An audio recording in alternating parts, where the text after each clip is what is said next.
Drew, and once again, as always, my co-host Mike. Mike, how are you? Fantastic, Drew. How about you? Whew, it's a hot one today in Michigan. We had a pretty good thunderstorm last night, and then Tuesday decided to be angry and got up right around 100 degrees. So pretty unpleasant outside, but we're inside. So This is true. I don't know about you, but I lost power last night about 8 o'clock. you Got were one back. of the multitude, huh? Yeah, that was fun. I live right in the middle of the city, so my power stays on almost all the time. It's really good. So, Yeah. No, I work from home, which makes it tough when there's no internet, no power. I end up having to go in the office. Oh, oh, that's the worst, right? it's the worst. Right? I have to see people in real life, not just two dimensional on video chats. Yeah. So, speaking of people who have been outside recently, we've got some news about OTAs. Is that right? Yeah, we've got. Let me bring this over in front of me, so I'm staring at the screen instead of off to the side. We've got a couple things on latest news for mini camps related. Mm-hmm. Washington's Terry McLaurin is skipping mandatory minicamp, looking for a new contract, an extension. Green Bay's Alan Lazard signed a restricted free agent tender after sitting out minicamp looking for a long-term deal, or part of minicamp looking for a long-term deal. And then Lamar actually showed up for Baltimore's mandatory minicamp after skipping the voluntary OTAs. Right. He said he would. He's like, hey, man, they're voluntary. They're voluntary for a reason. I don't need to do it. I will see you at minicamp time. And he did what he said he did, or he would. Yep. So this is that time of year where people get into camp and work out and meet their teammates and learn the playbooks and then argue with the organization about their contract status, right? So Lazard, I don't think is nearly the wide receiver that McLaurin is, but so I think that he was probably smart to sign his tender, get into camp, and get as much work in with the two rookie wide receivers that the Packers brought in, so that he can hopefully stand out and earn himself a multi-year contract. McLaurin's the one that I would keep an eye on. I think that this is just normal new contract posturing or whatever, and he knows that how important he is to that organization. The only detriment I think here is that it just hurts a little bit with him getting on the same page with Carson Wentz. If they're going to be successful, Carson Wentz is going to have to be good, and working with McLaurin is going to be a huge part of that. So if I was Washington, I'd just pay him. I mean, I would think somewhere between 22 and 24 a year. That's right near the top of the market. I don't know that he's worth that, but I think that he's going to get paid that. So you might as well just do it and bite the bullet and don't piss off one of your stars. I mean, it almost never seems it works out in the favor of the team with these disputes, unless they want to go and make a trade. And I would doubt highly that they want to trade McLaurin. So just pay him. Yeah. Well, one of the nice things now is you don't see this with rookies anymore, right? In the past, now that there's a rookie wage scale, it is what it is. You just sign your tender because there's basically nothing that you can negotiate. Whereas in the past, there was none of that, and you would have these freshly drafted rookies. Andre Ware, I'm looking at you, hold out, miss critical time in their development, and it really sets them back. Andre Ware was set back big time. I remember that. He was our high draft choice in the late 80s, early 90s. I think it was early 90s. Yeah, you're going back a ways with Andre Ware. So, but I mean, that kind of stuff was fairly common. And the nice thing is it's not anymore. You get those guys in and they just coming right into work. We're talking about Terry McLaurin, Dan, from Washington right now. He's holding out a mini camp, wanting a new contract. So we're just going through some quick news. Lamar showed up for Baltimore's mandatory mini camp. He's acting as his own agent in his contract negotiations, which I don't know how smart that is. I mean, it's smart if you're just I want the maximum that you can give me. Give me the maximum. Yeah. That's fine. You can ask for that. But like if it's like nuanced and you need, when you want your money and all that kind of stuff, like I would get an agent to act on my behalf so you could focus on football. But he's at least there working with his teammates. So Hey, that's 10% good. is 10%. Right. Let's see some other news items you've got here. Yeah. Eagles wide receiver Devon Allen, or Devin. I don't know if it's Devin or Devon. Never heard of him. Yeah, I haven't either. I think he must be maybe a rookie, but he ran the third fastest 110-meter hurdle in track and field history on Sunday. He's apparently quite fast. So he's quite fast. Congratulations. Can he catch? That's the real key, right? I mean, if Usain Bolt could catch, he'd be an NFL wide receiver too, right? So yep, that's a big part of it. Makes me think of The Replacements, classic football movie, but coach, classic. And then Chargers owner Dean Spanos was accused by his sister of misogynistic behavior and fiduciary mismanagement of the Chargers. The family kind of owns it, and Dean and his brother, I guess, are slightly more majority owners than the sister, I believe. But she's like, hey, you're running this team into the ground and probably other things.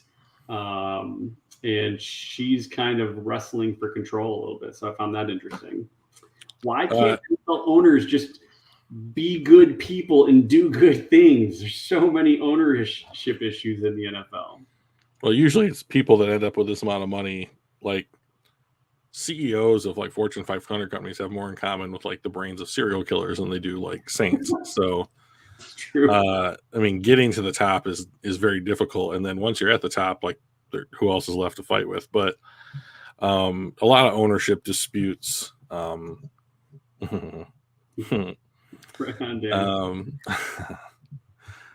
lot of these ownership disputes can get quite nasty, and it's family. So, I mean, that could add a whole nother layer to it. But I haven't heard anything about his behavior in general. So I'm sure that if and when that comes to light, we'll talk more about it at that time. So. Yeah. The last thing I had on kind of the news wire here, it's not super current anymore because it just happened right after our last stream.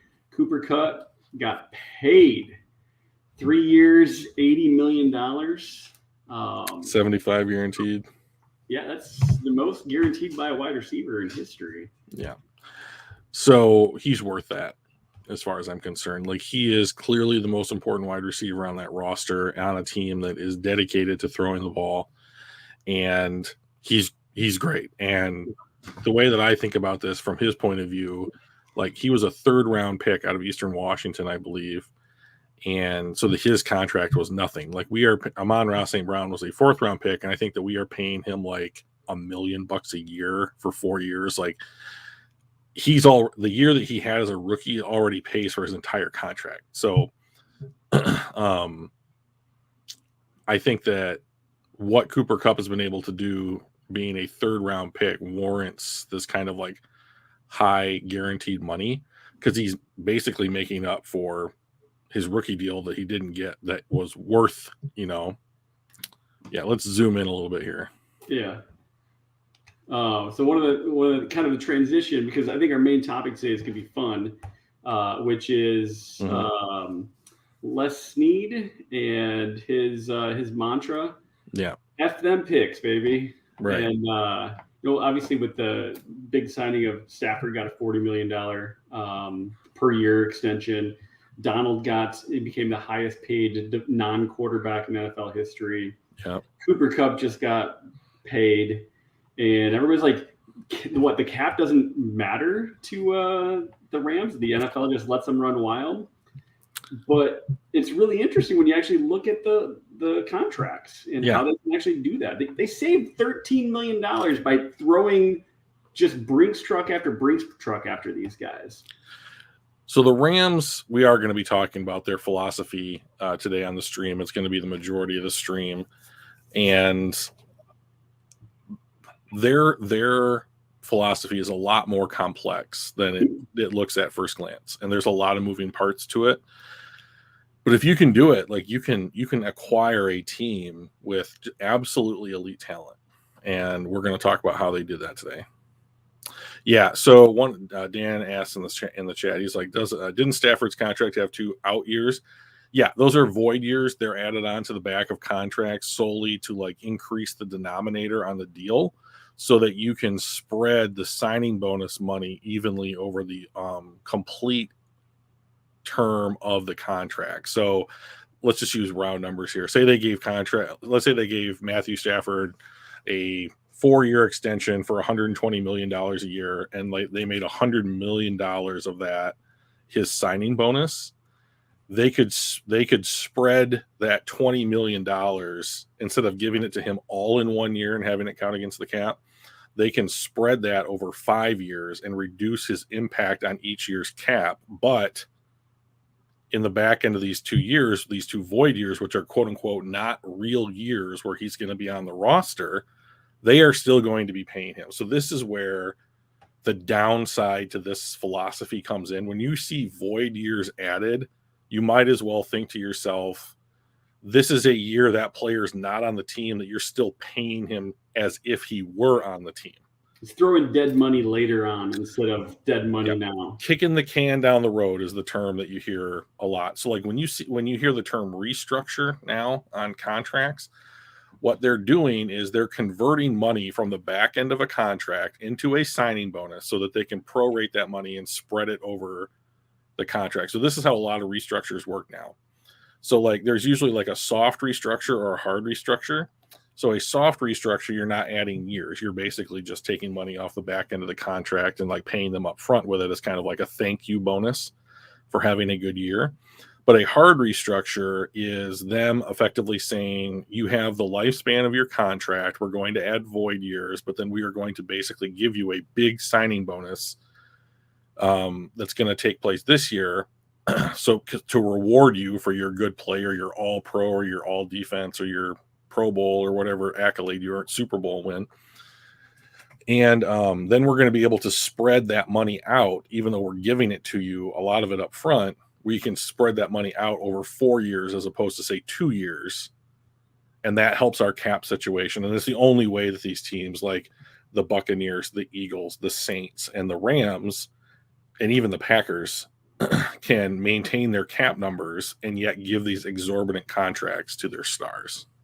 Yeah. And this example is, I believe, Aaron Donald's. Yeah. The void years there. But this cap number in that 25 season is going to still be $23 million. Right. He's never coming back, Dan. I'm sorry. They have made a home in LA. Yeah, it's true. So he and Kelly are gone. But you can always hope, right? Yeah. So we had another one in here. Oh yeah. So these are the biggest cap hits this year. Yeah, I mean, so Donald costs almost exactly the same amount that Goff costs. Yeah. You know, that's a huge number for Matthew Stafford. That's an absolutely huge number. Robinson. Who's Robinson? Allen Robinson, right. Okay, they signed him. And then No Bloom's their lineman. Yeah, their new left tackle.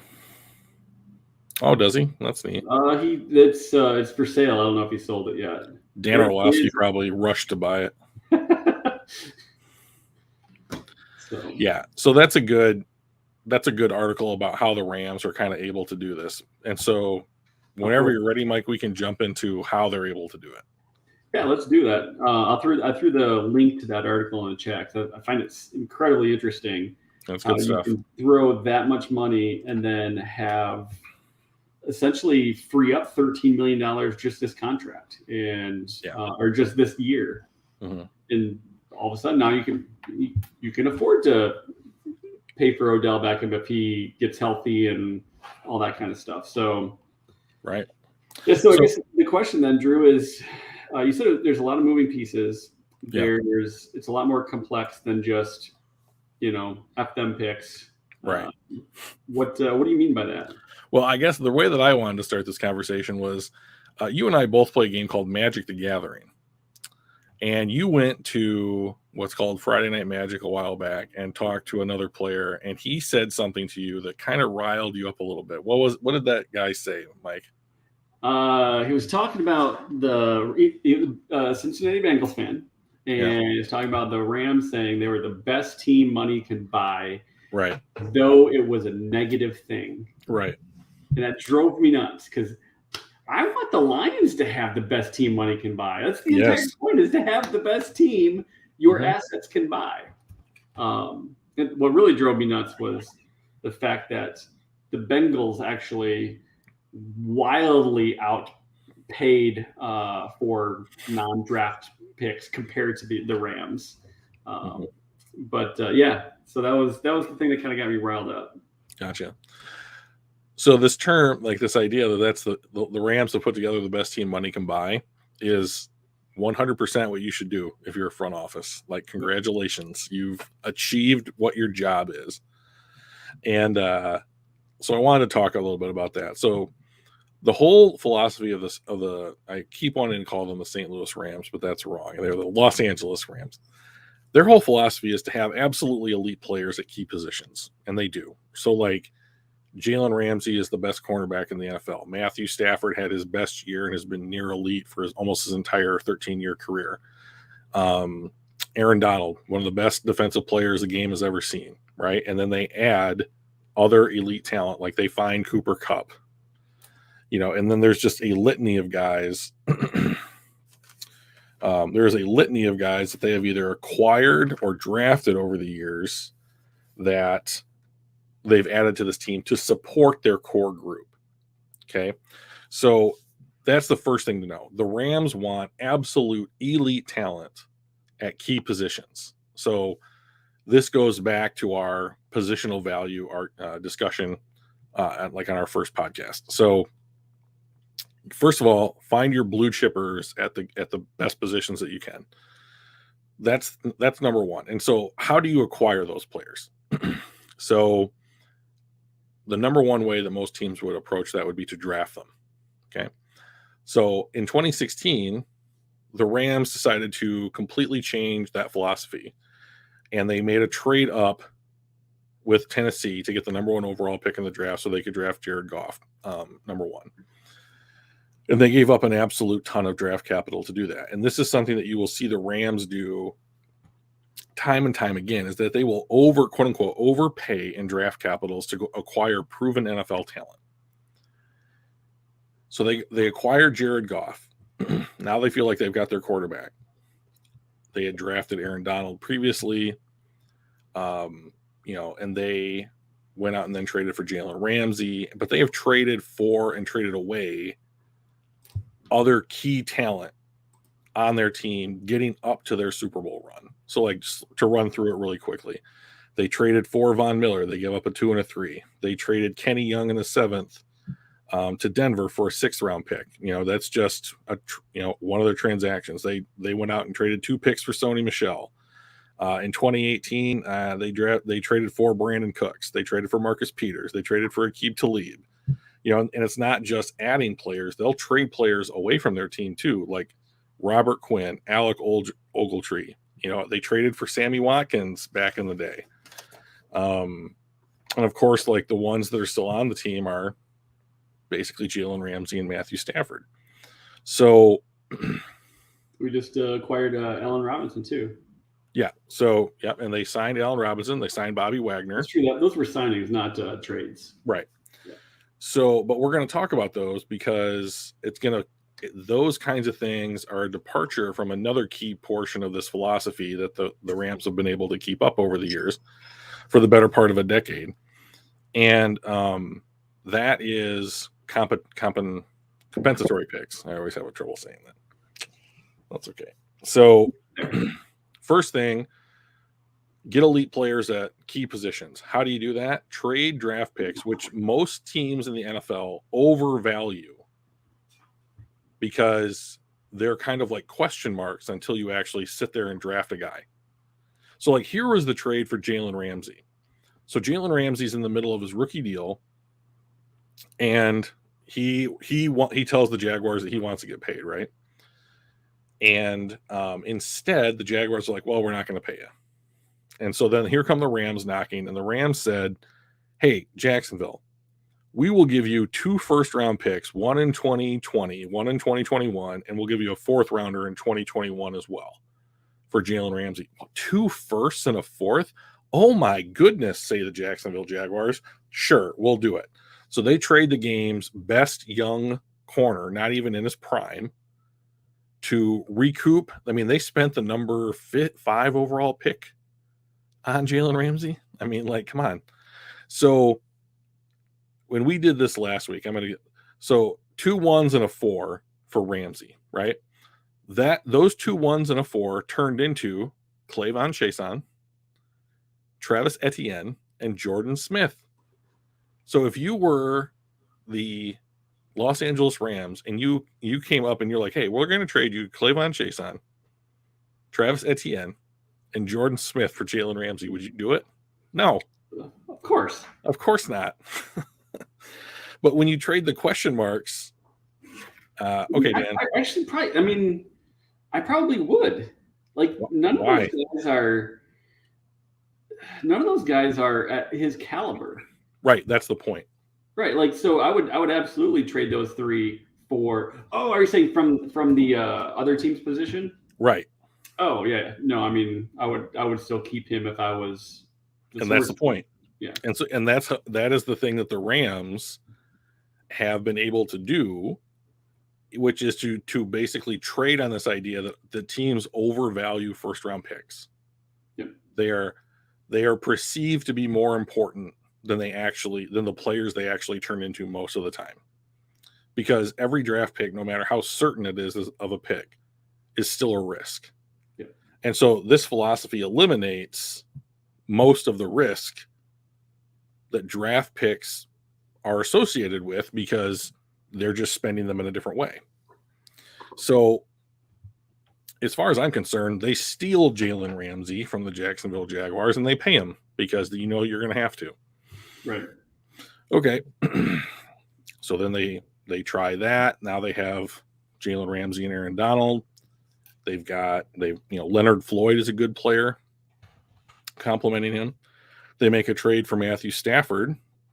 They give up 2 1s and a 3. Not all that dissimilar from the Ramsey trade.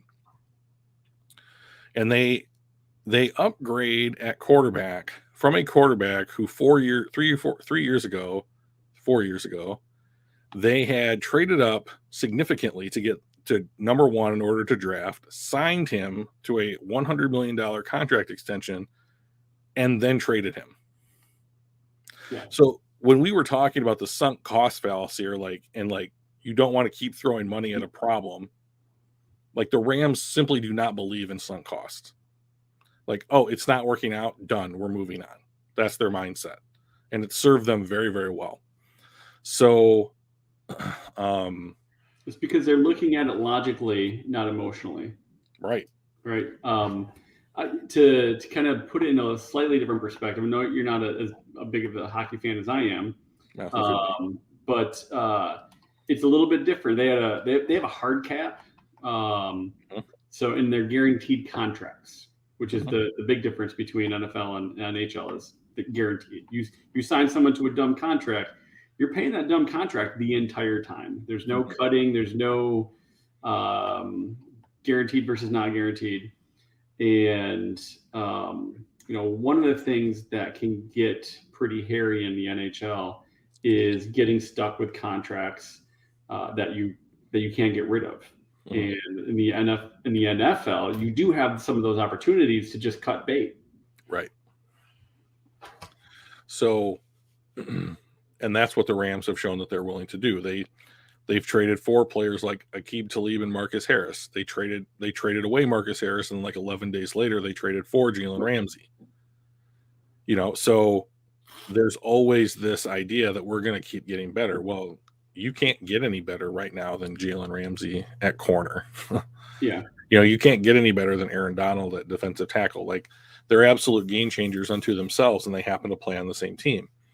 So you go out and you acquire Matthew Stafford. Then you make a trade with Denver, the second one they made this year, to get Von Miller, and you give up a 2 and a 3. So now they don't have a first, second, or third round pick in this upcoming class. But now you have a supplemental pass rusher to Aaron Donald and Leonard Floyd, and you don't need him to be great. Right. You just need him to be able to have a good 4 or 5 game stretch in the playoffs, and he did, and they won a Super Bowl, which is the whole point. Right. So elite players acquired, right? Well, being an extremely top-heavy roster on both talent and money, you have to supplement that with other players who can handle it. And so they don't go out and try and find another Jalen Ramsey. They go out and find a Darius Williams who can do enough that's going to allow Jalen Ramsey to do what makes him special. Right. So it's not that we need Darius Williams to be an excellent zone corner, who can play a little bit of press and who can play against the run. We just need you to be good at man coverage so that Jalen can roam around and do whatever he wants.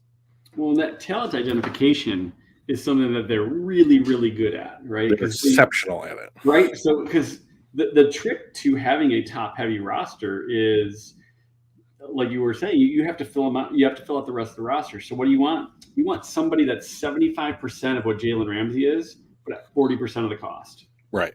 Right. And how do you do that? Well, a lot of young draft picks. They don't have to be first round, second round. They could be those third round comp picks. They could be waiver wire additions that you just find that diamond in the rough. They may be the lower end of the free agency market. You want 70% of Jalen at 40 or 50% of the cost. And if you can continue to do that and you fill out those roster spots, you have a very competitive team. Right. Exactly. That's 100% correct. And so what they've done is they've gone into drafts with their remaining picks, usually rounds 4 through 7, and a bunch of comp picks. So I went back and looked since 2016 at how many compensatory picks the Rams have had in each draft. So in 2016, which when they kicked this whole thing off with their trade up for Jared Goff, none. 2017, they had a third and a fourth. They had none in 2018, and now we're going. 2019, they had 2 thirds and a seventh. In 2020, they had a third. In 2021, they had 2 thirds and a fourth. In 2022, they had a third, a fourth, and 3 sixes. Yep. And they are projected in 2023 to get 2 fifths, a sixth, and a seventh. So they are walking into most drafts with more picks than they would have otherwise been given by the NFL anyways. And so when you couple the idea with we're not talking about maybe top 100 players here, but we are talking about a lot of players. Yep. And when you spend your premium draft picks to acquire proven talent, I mean, if you look at it just like you're hitting doubles and triples instead of home runs, right, most of the time. But those guys are get you a point on the board. Yeah, exactly. Now you got a runner in scoring position. Your draft picks are designed to sack bunt, sack fly that dude into home. Right now we're really doing something. We're putting runs on the board. And that's how they've done it. And they've done it by allowing players who are on rookie deals or are low cost deals, prove it deals, to walk. And so when you have a John Johnson, and they leave, or and some of these guys are just not high end players in the NFL. They're just quality starters, Right. But with the reason why the Rams are compensated so well for this is that those guys played big minutes. And so they played big minutes and they played on a winning team. And then they let them go. And then someone in free agency, usually bad teams, overpays for them. Right. And here's a good example. It wasn't with the Rams, but Christian Kirk, leaves the Arizona Cardinals. He goes to the Jacksonville Jaguars. They gave him $18 million a year, and he played a bunch for the Cardinals last year. So the Arizona Cardinals are going to get a third-round pick for Christian Kirk guaranteed. Yeah. So you had a rookie wide receiver on a rookie deal, and you let him leave, and you're going to get a third-round pick back. Like the Detroit Lions did this with Kenny Galladay. I was just going to mention that. That was exactly what Galladay did as well. Kenny Galladay was effectively free for the Detroit Lions for the entire time that he was on the roster. They spent a third-round pick to acquire him. He played well, at times with Matthew Stafford, and they got more out of a third-round wide receiver than you would otherwise typically get out of him. Yep. And then when he was going to cash in and get a big payday, they allowed him to enter free agency. Someone gave him that payday, the Giants, and they were rewarded. You mentioned. Yeah, one of the bad teams. And then the NFL awarded them a third-round pick because they didn't replace Kenny Galladay on their roster with an unrestricted free agent. Yeah. They went into the draft to do that. And so now you have this discrepancy in free agency that says lost a good wide receiver. The league values them highly because look at the contract the Giants gave him. He played a bunch for you, so you valued him. We're going to replace that value on your roster by granting you an additional pick. So everyone likes to say that there's seven rounds in the NFL draft, and there are, but there's a secret 8th round because there are 32 compensatory picks awarded by the NFL each year, and they're just spread over rounds 3 through 7. So the draft is part of this whole thing, though, Drew. The Lions weren't one of those teams that overpaid for somebody. Uh-huh. That's what we've done in the past. We would overpay for somebody, give them a bigger contract, provide a comp pick to an opposing team, and this time, man, Holmes is on it. He's like, I'm not giving you that kind of contract, Galladay. Let him walk. We get a comp pick. I think he's on the right track. I mean, we're not. Basically that's what we used to do. We were one of the bad teams that overpaid because we didn't evaluate talent well, and we just needed to get star people in, so we would, or potential stars in, so we would, overpay. And we're not doing that right now, which gives me a lot of hope for Holmes really kind of continuing to be a quality GM. So if Detroit's going to adopt that philosophy, this is the thing that I think this is their first opportunity to do so, will be to let guys like Deandre Swift and TJ Hawkinson leave in free agency and not sign someone back. I can get on the Swift exit boat, but I really want to see how Hawk does this year. Well, you're going to, because he's under contract. Yep. And I think he's probably going to, if he stays healthy, that's always the key. I think he's worth keeping on. Right. But why do you think that? The P word, potential. Right. So let me ask you this. Why, in your opinion, why does he have a lot of potential?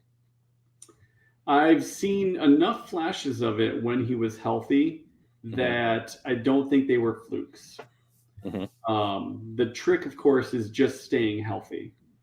Last year, we had Goff, who I've never been a big fan of. He's mediocre at best, and coming into a new system and a lot of young people, he just didn't play well. I don't think that was a really great opportunity for Hawkinson to really show what he could do, especially since we had no other pass catchers early in the season. Amon-Ra didn't come on until later in the season, so early on we had nobody. So I don't think that was a great opportunity for him. So would you say then you need to see it this year? Yes. Okay. So he's on the roster. TJ Hawkinson is on the roster this upcoming season for $6.5 million, and then in 2023 for 9 and change, 9.3 or something like that. My contention is that unless he has seasons up there with the Mark Andrews and Darren Wallers of the world, that you should let him walk, because other teams are going to agree with your point of view, which is that he has a lot of potential, or it's just like, like his quarterback was learning a new system, or his quarterback was hurt, or he was hurt, or whatever. ... And yep. Yeah, and ASICS brings up a great point. To be fair, those flashes of Hawkinson's potential greatness were with Stafford, and Sure. I mean, Galladay peaked the last time he caught a pass from Stafford. Right. Sure. Legitimately, right? He does have an ability to bring. I don't understand why people said the opposite, but I really think that Stafford really did a great job of bringing the best out of all of his wide receivers. Everybody that he played with had career years with him.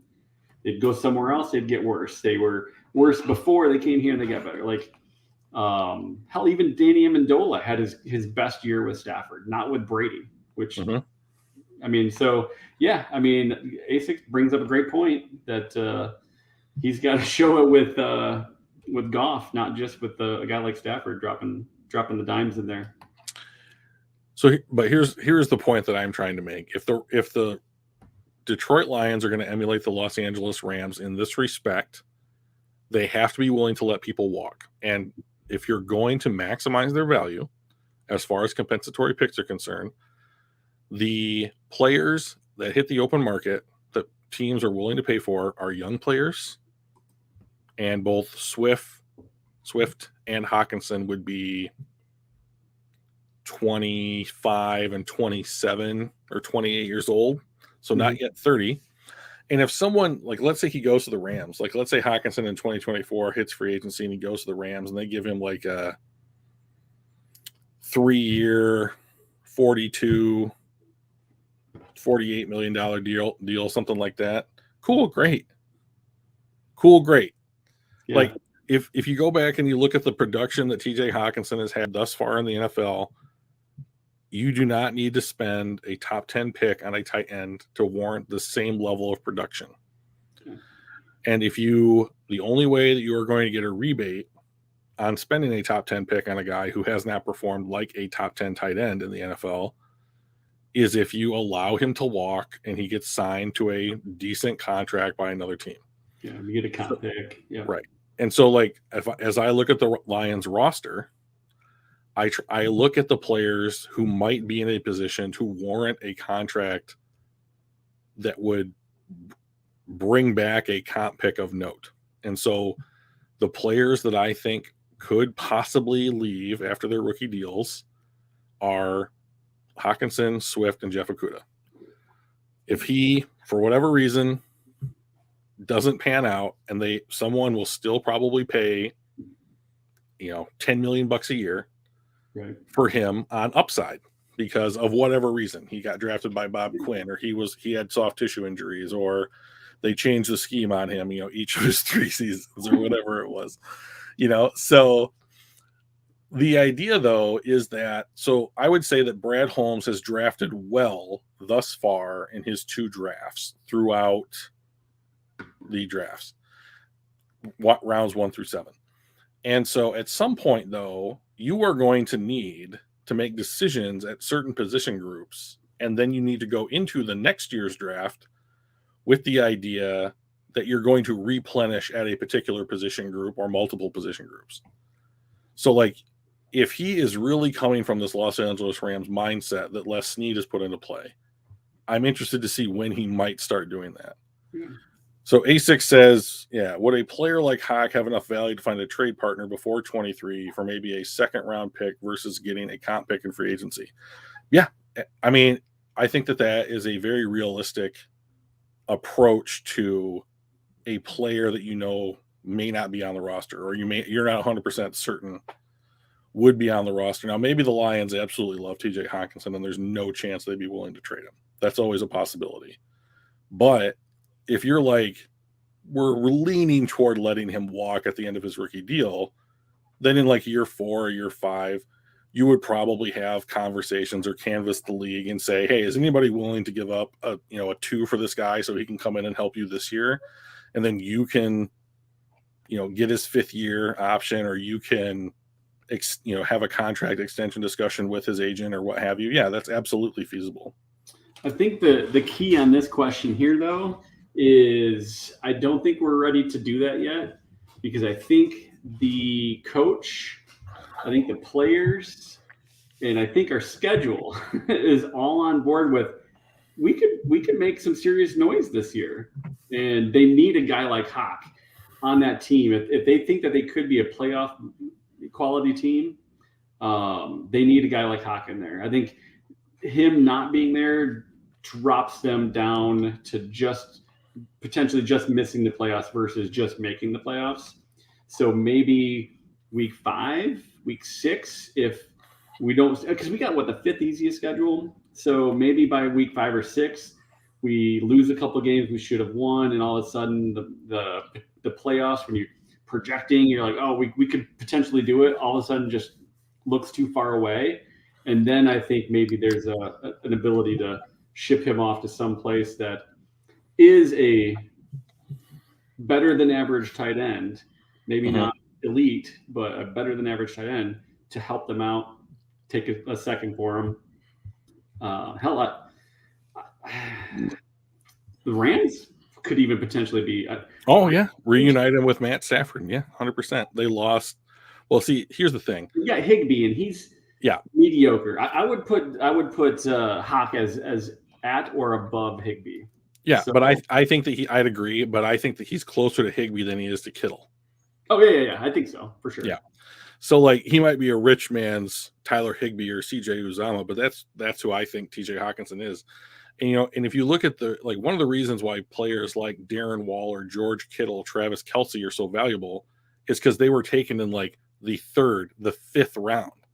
They were not top 10 picks. Not just that. I mean, even if Kittle was a 10 overall like Hawkinson was, he's still an amazing future Hall of Fame tight end. Right. It really doesn't matter where he was drafted. It does though, because like you are paying. Remember, this is the conversation that we had last week, which was like, if you take a guy at a low value position in the 1st round, and he has to be top 10 at his position in order to have any savings whatsoever on that contract, and even then it's minimal. So when you are talking about something like tight end, guard, center, safety, linebacker, and you take these players in the 1st round, then they had better be top 10 players, because you are effectively already paying them as if they are top 10 talents at their position. And TJ Hawkinson has yet to be that. Oh, I totally agree. I was more talking Kittle and Kelce. Like those guys are top 3 future Hall of Famer. You take them at 10 and be happy about it. Sure, but like what is better between these two things? Taking George Kittle at 10 or taking him at 90? Oh, I mean, obviously you would take him at 90 if you can. Right. So obviously, if those were 1st round instead of 3rd round, they're still just as great. The production is the same, but it's not as valuable. Right. So like they got somebody else with that 1st round pick and him at 90, right? Right, exactly. And that's the point here, is that Bob Quinn, not Brad Holmes, like he did this in reverse. Like Bob Quinn took players at low positions of value early in the 1st round. That's what he did. Now, some of those guys worked out, but they're on other teams now. Yeah. Like Locke and Tomlinson comes to mind. Larry Warford comes to mind, but he also hit on players, Frank Ragnow, for example. But Frank Ragnow is a center. Like, even though he is a top 3 center, you still don't save any money on that pick, because from the time that he's been a rookie, you're paying him as if he's a top 10 player at his position. He just happens to also be that. Yeah. Because it's not always that way. Right, exactly. And that's the problem, like, is you don't always hit on players. And so this is the thing, like, and that's what the Rams want to avoid. The Rams want to avoid missing on players. And so they have invested their premium draft picks in trades to ensure that they don't miss. And then they have enough mid to late round picks where missing is not nearly as harmful to their organization. Yeah. And so they are minimizing risk and maximizing potential. And the way that they are using their draft capital, it's just simply different than mostly what every other team in the league is doing. And yet I think that this year in this draft during this draft, we finally saw a change. AJ Brown gets traded on draft night. Marquise Brown, AJ Brown, Tennessee.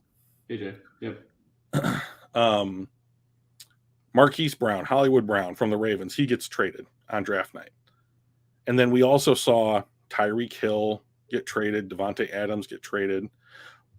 The interesting thing about what we saw in the wide receiver market this year is that teams that had established quality NFL quarterbacks, Patrick Mahomes, Aaron Rodgers, were making the decision to not pay the other premium wide, position on offense when it came to their wide receivers. They would rather trade those players and recoup draft picks to pair with their long-term quarterback than to invest heavily. And so I think that what we are seeing now, and this is the first year where it's actually taken place, is that you will see teams trade for young, established wide receivers. But then there are so many wide receivers coming into the league every year via the draft that I think that the position could start to trend like running back, where it's like you're going to see them you're going to see the elite guys go early, top 10, top 15. Yeah. And then you're going to wait and you're going to see like 20, 25, top of the second, and then there's going to be a huge fall off. Yeah. And it's just going to be because there's so much supply. Even though demand is still high, there's so much supply coming into the NFL every year that teams don't need to look far. And so like the Lions made the decision, according to Inside the Den, to trade up to get the wide receiver they thought was the best one in the draft in Jameson Williams this year. Okay. Yeah. We've talked about that trade. So you could also say, though, that Detroit could have sat at 32 and see if someone like a Treylon Burks or Chris Olave or somebody, who knows who it would have been. Probably none of them, right? Sky Moore, the kid from North Dakota State, that someone had just fallen to them, right? And like, that's probably what would have happened. They probably could have got someone, but it wouldn't have been someone with a trait like Jameson Williams' elite speed. Like, even amongst like fast people, he's fast. Like, it's not just that he's fast. Like, DJ Chark is fast. Like, Jameson Williams is like the Flash, like he's super, super fast. So that is like the Lions are betting on that particular trait that Jameson Williams possesses, as opposed to doing what a lot of draft analysts would say is the better thing to do for a rebuilding team, which is to trade down, accumulate more picks, fill out your roster a little bit more. But the Lions were still able to do that. So because they are, we think at least, hitting on those picks as opposed to missing on most of them. Like their batting average, quote unquote, is higher right now than, say, the league average. It's higher than it's ever been as far as I've ever paid attention to the Lions. Yeah. So here's the other thing about the contract stuff with the Rams to kind of finish off their philosophy. Yeah. When you are going into multiple draft classes and you're picking in the 3rd, 4th, 5th round primarily, and you don't have 1st and 2nd round players on your roster, when those 3rd round picks and those 5th round picks come up for new contracts, they are not demanding top market money. Right. So like, you do not have to pay a dude 10, 15 million bucks a year or whatever it is if he's playing well on your team. You might be able to say, well, we're going to pay you, like Tracy Walker money, like $8 million over 3 years, or $8 million a year for over 3 years, 24 total or what have you. And like, those kinds of contracts keep your cap in check. It's the balance. It's the check against this elite level, $30 million, $40 million, talent, money that they're paying out to these absolutely talented dudes, right? So you have an absolute ton of low cost draft picks coming in that are going to get an opportunity to play out of necessity. Mm-hmm. Some of those guys are going to hit and fill spots on your roster, and therefore they're going to have high snap counts, and they're going to have an opportunity to demonstrate their talent level to the rest of the NFL. When those guys' contracts come up, if you want to re-sign them, you don't have to re-sign them to market setting money. You can let them enter into free agency. Some other team can now pay for the upside of having that player on their team, which warrants you getting additional compensatory picks effectively to pay off the investment that you made in those players in the first place. And then that's how you just keep the ball rolling. Like if the Los Angeles Rams really want to perpetuate this system, like in the next year or two, when they recoup all their premium draft capital, they should just go into a year and make those picks anyways, and just really flood the roster with a bunch of like when they have like 9 or 10 because right. They're not out the picks for the other guys. Yeah, exactly. And so and then you get 1 or 2 years of that of investment into your roster where you're adding not only like cheap contracts but talent. And then once Aaron Donald retires and Matthew Stafford decides to hang it up and Jalen Ramsey wants his like next mega contract or whatever, like you have the ability to say, okay, now we're going to go back out and we're going to replace Aaron Donald with whomever it might be, or we're going to try and go out and trade for the next like established AJ Brown quality wide receiver, And so they're just really smart about this. And they've been ahead of the curve now on this kind of roster turnover for like 5 or 6 years. And I think that what you finally saw is that it paid off in a Super Bowl victory. Yeah. And I mean, ultimately every team has the same assets. Right. They have the same maximum amount of assets. Right. Because there's a floor. Some teams may want to not reach the salary cap. That's the cap, not a minimum, right? So there's a salary floor. Mm-hmm. But outside of that, every team has X number of dollars they can spend, and the X is the same for every team. Mm-hmm. They have X number of existing players, mm-hmm. and they have X number of draft picks. If you want to spend your draft picks to get established players, then you're probably I think you tend to pay a slightly higher tax. But what that tax is essentially is the knowing what you get tax. Mm-hmm. Right. I'll throw a first and a fifth for Jalen Ramsey. I might have been able to draft a Jalen Ramsey with my first round pick, but I don't really know. So I'll throw in this fifth to get the guy that I know is what we need, right? So you're paying that sure thing tax, or at least more of a sure thing because you've seen them play for 3-4 years or whatever. And it's just a matter of how do you use that capital. It's all there. Everybody can do that. Every team can do this. Right. If they wanted to. I think you have to sometimes be in a better position. Like, I don't think last year's Jacksonville Jaguars or even like Houston Texans this year, they're going to be terrible. The Bears, they're not at a stage where they can go, oh, we're going to trade our first round draft choice for almost anybody at this point, because they just need to acquire some sort of decent baseline before you can start going into that, is kind of my feeling. What is your feeling about that? Is it too soon to just F them picks and start trading picks for established players? So I guess the way that I should answer that question is the U.S. government decides to tax the populace however much, however often, right? And like, so if the economic conditions are right for it, the government should issue a tax cut, because that's the right thing to do in those economic conditions.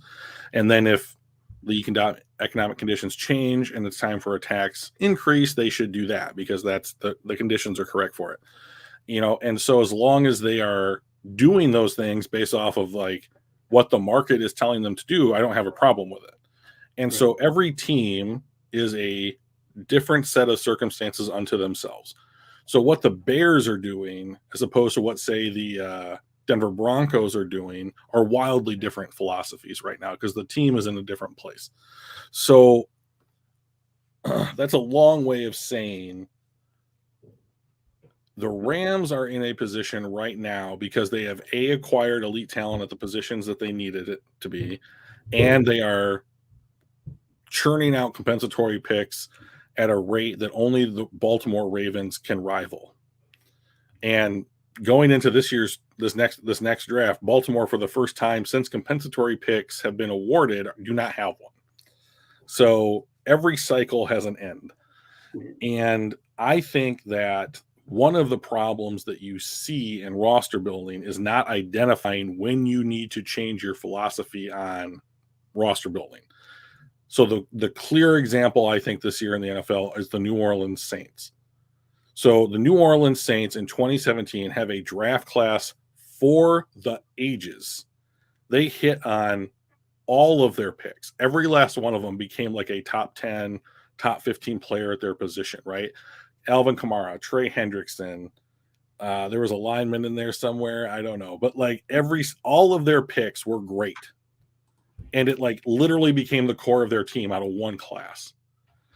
And then they had to go pay all those guys at the same time. And their cap went to shit.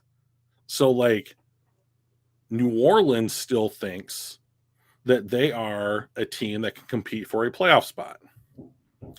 Well, just because you think that you are doesn't necessarily mean that like the market is telling you that that's what you should be doing.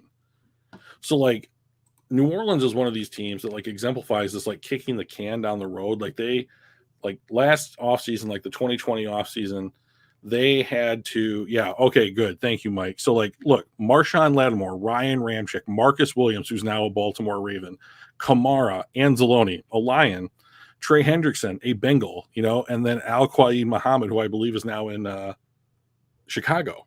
He's going to be one of their starting defensive linemen. So like they hit on 6 of those guys. Those were all starters for them. Yeah, that's crazy. That's fucking insane. And so Lattimore, Ramczyk, Kamara, they're all still on the roster, right? But this is where when people say that the cap does not matter, this is where it does matter. It's because they had to restructure Lattimore, Ramczyk, and Kamara's deals, and they decided to give Kamara a second contract. And because of that, they couldn't afford to keep Marcus Williams. They couldn't, not that Alex Anzalone is a big loss, but like they couldn't afford to keep Alex Anzalone. Trey Hendrickson now plays for a different team. And he balled out on a team that went to a Super Bowl this year. He was a valuable contributor. So, that is where you lose talent when you continually, without fail, continue to push the can down the road and push money into the future. Is that you lose guys like Marcus Williams, Trey Hendrickson, even Alex Anzalone, on a rookie deal is probably a fine contributor. Yeah. And like they don't get that now. Like they also lost like Janoris Jenkins, who was their slot corner. And they just lose these little pieces, and you need to find people that can go and fill those roles. And if you can't, then your opposing team has an opportunity to find matchups that benefit them. So based on this right here, would you say that the biggest problem was re-signing Alvin Kamara to his big deal, and that was the catalyst for kind of screwing over the rest of their cap situation and losing some of those other players because they had to pay Kamara? If you said to me, what would you rather have, Alvin Kamara or Trey Hendrickson and Alex Anzalone, or Marcus Williams and Alex Anzalone, which would you pick? It's tough. It's close. It's close, but it's more. Who was the other DB that they lost? They had to Jenkins, right? Yeah. Would I rather have Marcus Williams and Janoris Jenkins or Alvin Kamara? Right. Kamara. Do you want an elite pass catching running back, or do you want to have 3 starters on your defense? That's the question. And they chose the running back. They chose the running back. Okay, so they have made the commitment to we are going to win games by utilizing Alvin Kamara, but bring up his contract, will you? Over the cap. Because it's going to be, it's like Ezekiel Elliott-esque.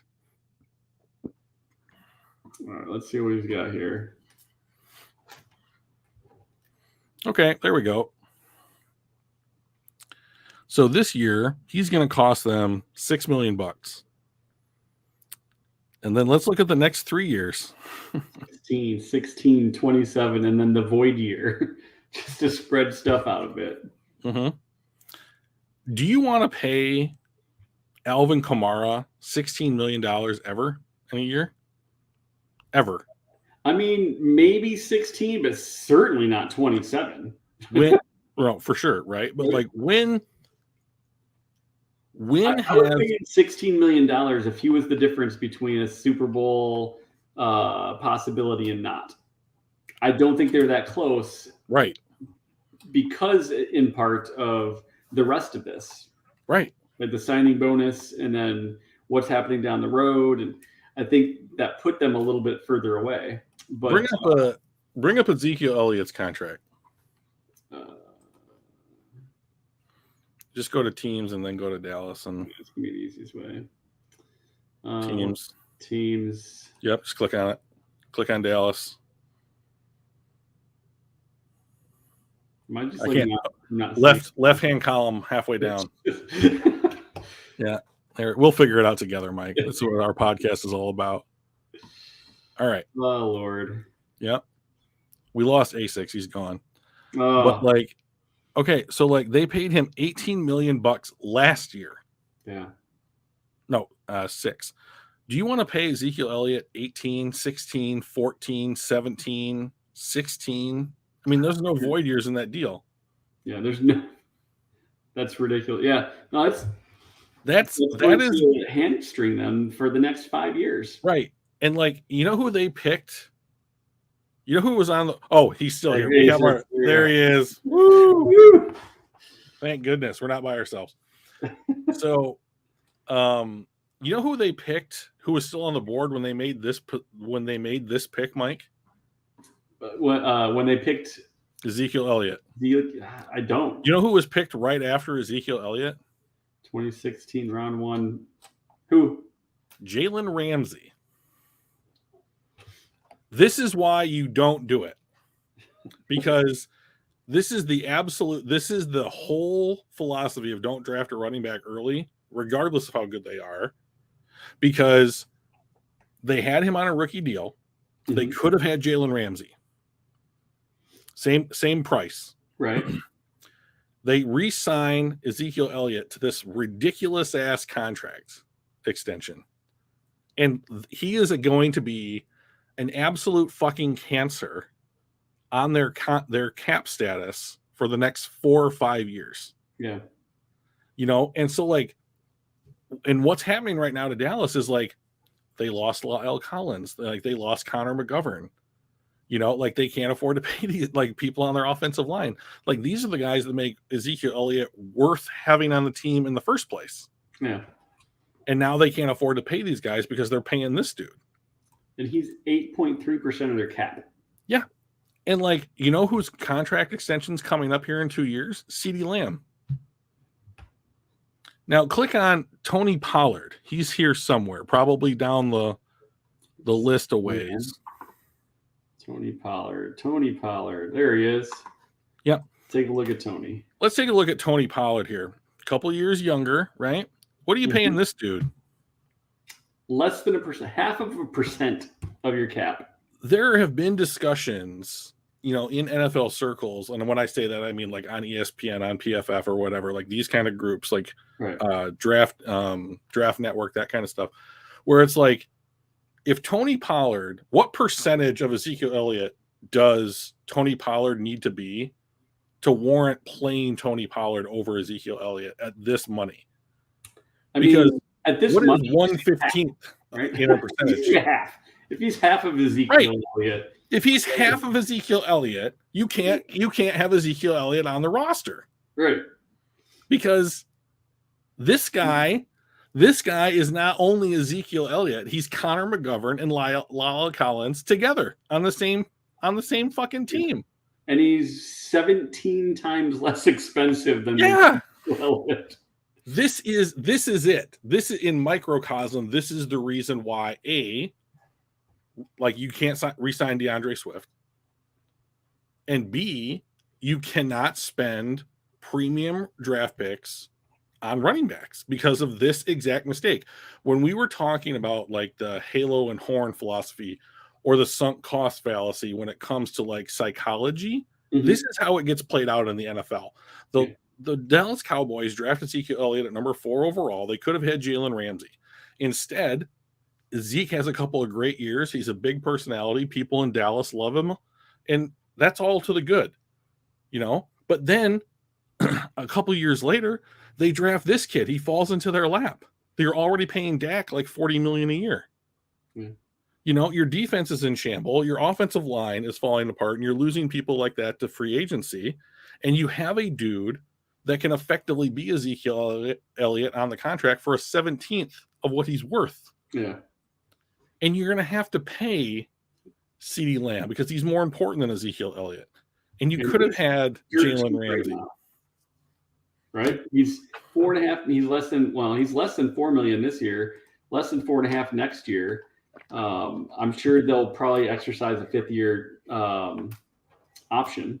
You know, and if he makes a Pro Bowl, which I think is likely because what's his name? Amari Cooper is now in Cleveland.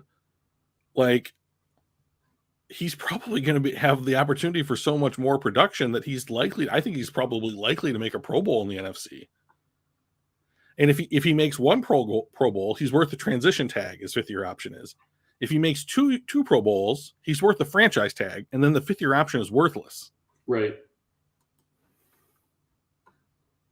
What do you honestly think a back like Swift commands in his next contract? So that's an excellent question. And so this is the crux of how the Detroit Lions would be able to keep a player like Deandre Swift. He was a 2nd-round pick. Here. Close. God damn it. Close. All right. So yeah, let's bring up Deandre Swift before I eviscerate him completely. So here's Deandre Swift. So 2022, he cost 2.3 against the cap, 2.7. That's fine. That's fine. I don't have any problem with that. But Deandre Swift has a couple of seasons of pretty solid production on his resume, and I'll look him up on PFF here real quick. So, premium stats. He's never really been healthy, though, either. That's his kind of other big deal, right? So, much like Hawkinson, he's always had a couple of seasons of like nagging injuries. But he's out there, you know. And so, he played. This is incorrect.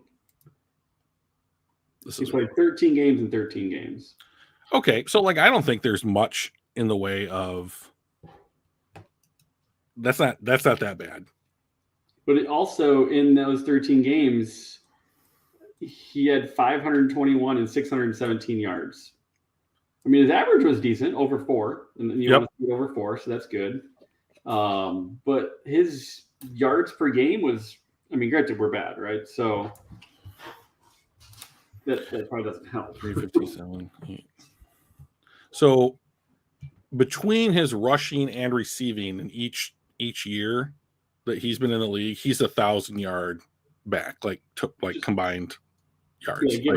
Yeah. So yeah. So if I was DeAndre Swift's agent, here's what I would say. He's a high 2nd-round pick. He's been there the whole time. He's a leader of the team. You know, he's as good as a wide receiver. He's super versatile, right? Like he's as good of a wide receiver as he is a runner. And I would say, like, I would value him like he's certainly not Alvin Kamara, but he's a poor man's Alvin Kamara. And if I was them, I would think like, well, let me look at this real quickly. Let me see. These are the highest top 10 paid running backs. Oh, you knew what I was going for. So Christian McCaffrey's at 16. That Saquon Saquon's Barkley. deal, that's his rookie deal because he was the second overall pick. So that's not Sure. really what his market value is. But like, would you go out and say, if you were DeAndre Swift's agent, like he's better now than what Melvin Gordon is making, and Melvin Gordon is making $8 million a year?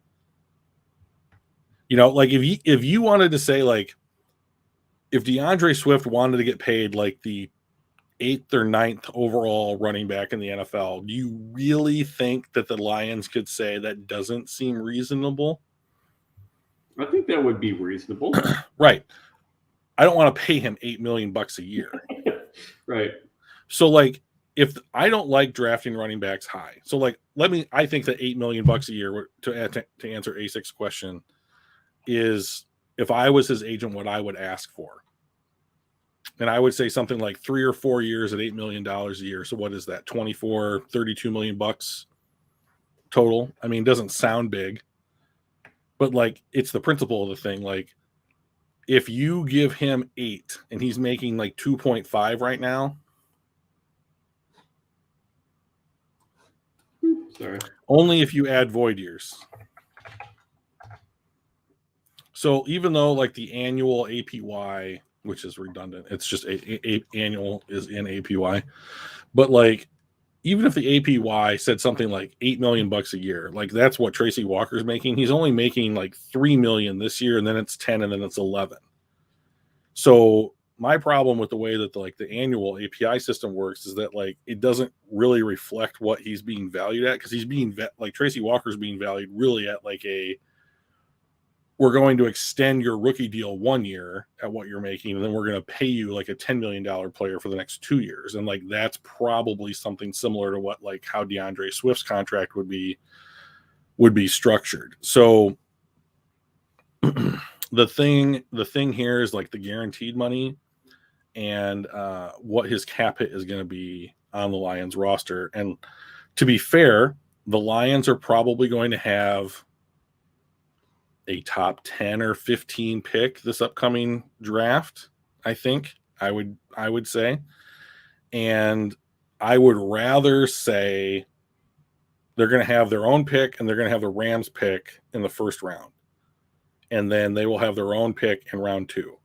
And if that second round pick was something like a Cheney kid from Texas A&M who's just got world-class sprinter speed or whatever, or if somehow Bijan Robinson from Texas falls there, or not Derek Stingley, but there's a kid from Syracuse that's a real good running. Like, this year's running back class is going to be one that could be in the NFL for a long time.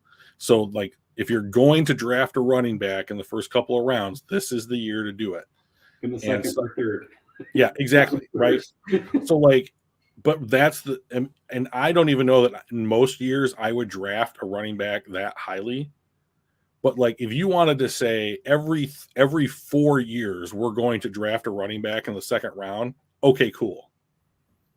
Because he's your number one back, and then you sign some dude off the street and maybe sign like a journeyman running back like they did with Jamal Williams. Like, Jamal Williams makes more than DeAndre Swift. You know, like almost twice as much. So I don't think like what they're paying their running back room right now is fine. Like, Corey Reynolds makes $1 million, DeAndre Swift makes $2.5 million, and like Jamal Williams makes like $4 million. So it's like $8 million for all of them. Oh, there it is. Fine with me, you know. But like, you can't then say DeAndre Swift is going to be the equal payment wise on average of all of those players, because he doesn't produce like all of those players, and he's not out there all the time. That's why you have depth, and like, you're just going to end up dedicating more and more money to this low cost, low value position group, and you shouldn't do it. And you should let him walk, hopefully get some kind of comp pick back for him, and then reinvest that back into the same position. Yeah. And get another rookie deal. Like, this is a position that has the absolute lowest average lifespan in the NFL. This is a position that has been consistently devalued over the last 5 to 10 years because of the way that the passing game has evolved in the NFL.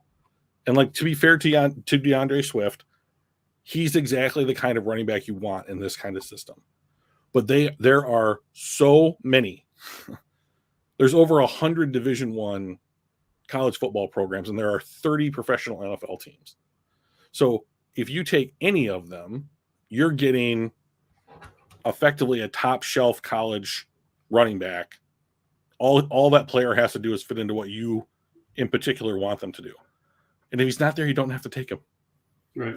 Because you're going to be throwing 4 out of 5 plays or whatever. So you can't, like, it doesn't matter if Deandre Swift gets a contract that's like $8 million or pays him as if he's a top 10 player at his position, because regardless of what the number is, it's too much because you can get it for so much cheaper. Yeah. And like, that's my argument for TJ Hawkinson as well. Like, TJ Hawkinson has done nothing that warrants paying him as if he is a top 10 player at his position yet. Right. And my opinion is that if he hasn't done it yet, it's likely he's not going to, or he'll have one great year. And I don't want to pay a guy on a rookie contract a second contract for one great year. So if he comes out and balls out this year, and plays like a top 5 tight end, top 5, not just top 10, top 5. He's healthy. He's on the same page with Jared Goff. Amon-Ra, Jameson Williams kind of open up the backfield or the playbook, the playbook a bit, and all of a sudden he's catching those critical third down passes. He's catching touchdown passes, and he puts up 1,000 yards, 1,200 yards, and 10, 12 touchdowns. And you're like, okay, what do you do? Because this is 5th year. This is the prove it time. And all of a sudden, he just jumped into that top 5 tight end this conversation. And now you got to decide, do you extend him or do you let him walk? Well, to me, that would be, to ASIC's point, like if he comes in and has a year like that, like what Mark Andrews put up last year. Like Mark Andrews put up 1,000 yards and had like double-digit touchdowns. Like if TJ Hawkinson approaches that, I mean, like Amon-Ra St. Brown last, and I know he's a slot receiver, but like tight ends, TJ is going to work out of the slot. If Amon-Ra St. Brown had 90 catches for 900 yards and 5 TDs, if fucking Hawkinson has that, like that's the kind of season that you would warrant what you're talking about. And it would be his best season by far in the league. Yeah. So now he might be able to get there if he's healthy, right? That's the crux of this whole thing, And so if he balls out this year and Jared Goff balls out this year, and like you have all these guys who are kind of like, well, this front office didn't choose to have them on the team, and now they're playing well, why wouldn't you sell high on them? So let's say TJ Hawkinson has a top 10 year as a tight end, right? Like it's 800 yards, 8 touchdowns. He's healthy. This is the kind of thing you wanted to see out of him. He did it, then he will have done it once, right? But like the thing about greatness is that it needs to be consistent, and that's one thing that he has not been yet. And so to me, to warrant paying him a second contract, he has to have a great year this year and a great year next year on his 5th year option in order to warrant me giving him a contract that's going to be $12, $14, $16 million a year to keep him on the team. I don't want to dedicate money at that position when I can get it cheap in the draft. So here's my thing about tight ends. So that the Arizona Cardinals have Zach Ertz, right? They have Max Williams. And those are 2 players that have been in the NFL and they're established and they're good at what they do, but they're a little bit older. But they go out and they draft Trey McBride. Okay. Right. So if Trey McBride gets 400 to 500 snaps this year and has a comparable rookie season to like what TJ Hawkinson's rookie season was, right? there's no reason to keep TJ Hawkinson, because all that's doing is demonstrating that for what TJ was able to bring to this team, you could go out and acquire in, say, the third round. So let me throw this at you, Mike. Okay. We go into the 2023 draft, and let's just say, for the sake of all the timelines arriving, like TJ Hawkinson and Deandre Swift, their contracts are up and they walk into free agency. Okay. TJ leaves. Let's say he gets signed for what David Njoku got from the Browns, like 4 years, 3 years, 42, something like that. Deandre Swift gets his $8 million contract from, I don't know, pick a team, the New Orleans Patriots or what have you. And even though they would never do that, but like, let's say the Miami Dolphins, they love putting running backs on the team. So, and you end up getting a 4th round comp for Hawkinson and a 5th round comp for Swift. And then you go into the 2023 class and you use your 1st round pick on, say, Will Levis or Tyler Van Dyke at quarterback, and you use the Rams pick on a wide receiver because DJ Chark had a good season. It's going to test the open market or whatever. And then you say, in round 2, we're going to take a top 5 running back in this class. And in the 3rd round, you say, we're going to take the 4th pass catching tight end off the board. Right. How worse off are you? I mean, like, in all seriousness, worse off on the running back. It really comes down to if Hawk has the kind of year that you explained, I think we're at least 50% worse off at that one position group in tight end. Yeah. Right. I think on the running back, you let Swift walk and you take some sort of, top 5 running back, in that 2nd round. But I think we are, and I think at that point it's kind of a wash, right? And on the running back side, but I think on the tight end, I think it'll be a pretty big difference. Mm-hmm. So me, like with Hawkinson, the only reason outside of health that I would say we let him walk. Well, 2 reasons. Number 1, depends on what he's trying to command money-wise. Yep. But number 2, if we go out and sign a CJ Stroud, not sign, but draft like a CJ Stroud or like that, we're getting our quarterback of the future. Sure. Gosh, do I really want to sign Hawkinson to a big deal, knowing the first couple of years of that guy's career are probably going to be the least productive because they're learning how to be a pro, they're learning the NFL, they're learning new systems, and the team's younger and just not as good. So do I really want to waste those big expensive years on a guy like Hawkinson when that quarterback, when we're not going where we're, right.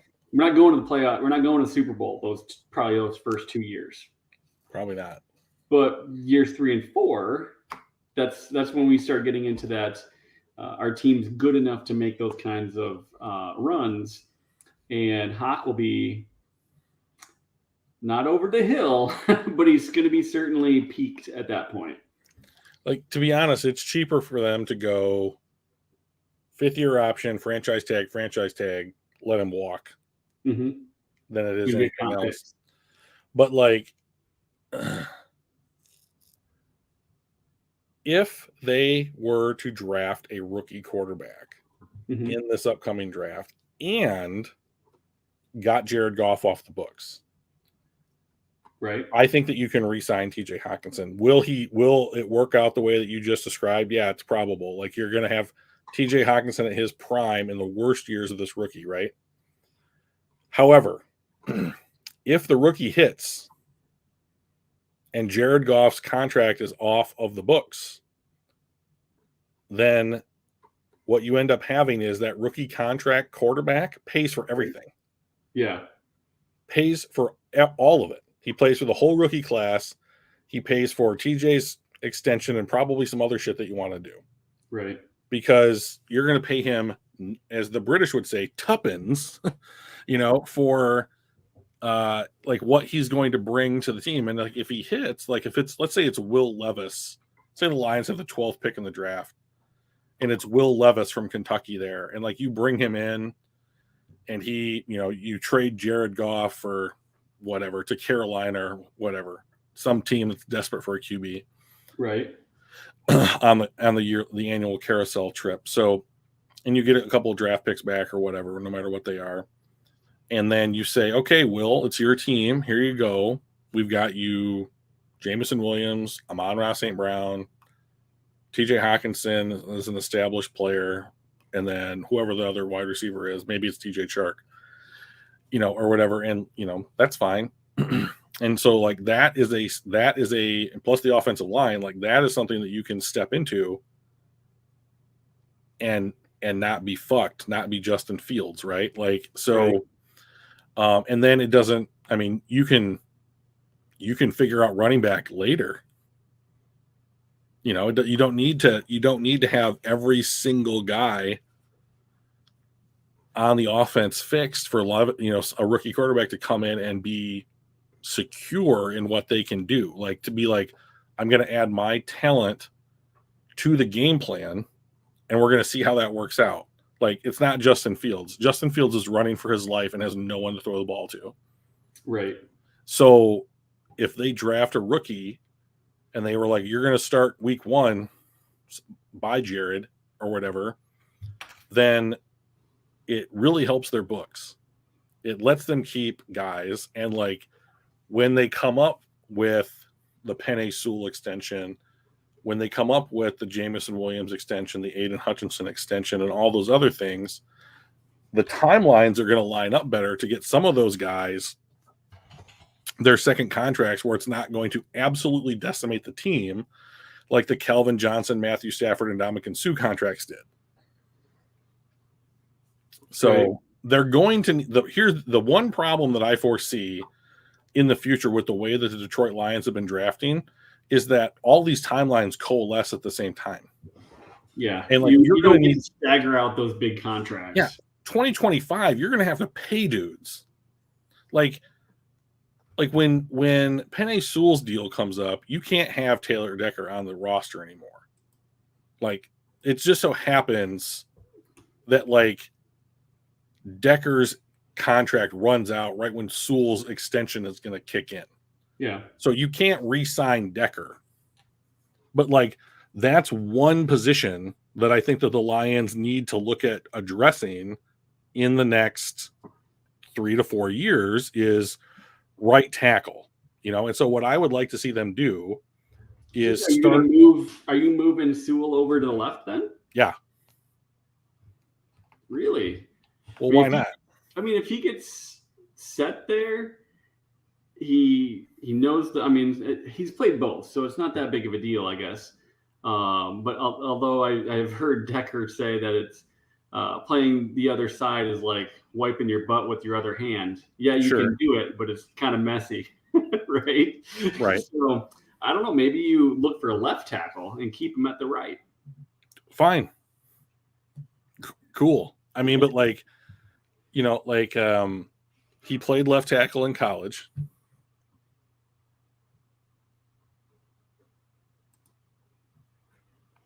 Oh, we put ASIP's question up. Let's talk about that real quick. We'll table our tackle conversation. If your first round pick has back-to-back Pro Bowl years to finish his contract and you chose not to re-sign him, would you consider that pick, was that a success or a failure? I would consider it a success. Yeah.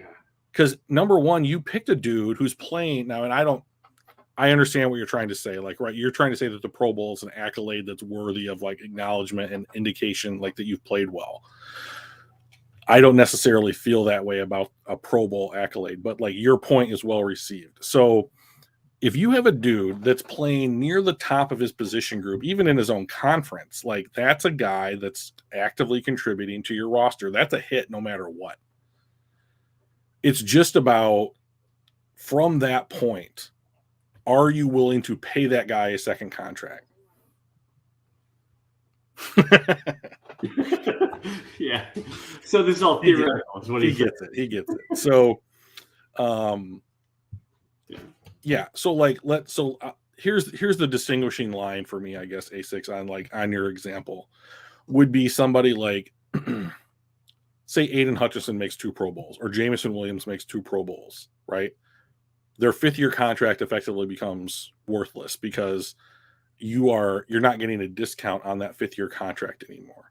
That 5th year, like it doesn't matter. You might as well extend them in their 4th year. So if Jamison Williams, for the sake of example, goes year 3 Pro Bowl, year 4 Pro Bowl, you just extend him right then. You don't need to pick up his deal because there's no benefit. You re-sign him. You re-sign that player because he's a Pro Bowl wide receiver. If it's Deandre Swift, if it's Jonah Jackson made the Pro Bowl last year. If he makes another Pro Bowl this year, it's the last year on his rookie deal too, I believe. This will be year 3 of his. I might be wrong. I'm not. But like, let's say he makes one more Pro Bowl. Like he maxes out his franchise tenders. So do I want to re-sign Jonah Jackson to like effectively a yearly salary akin to what the franchise tag for a guard is? Nope. So since we're talking draftees and rookies, the kind of the hot take segment I'd like to do is let's rank the top 10, because we don't want to go through the entire first round, but the top 10 2022 draftees in order of the most impact that they're going to have on their team. And then, way too early offensive and defensive rookie of the year awards. Can you find the top 10 from this last year's class? In fact, I can. I'll bet you had it all prepared too, you son of a bitch. I know.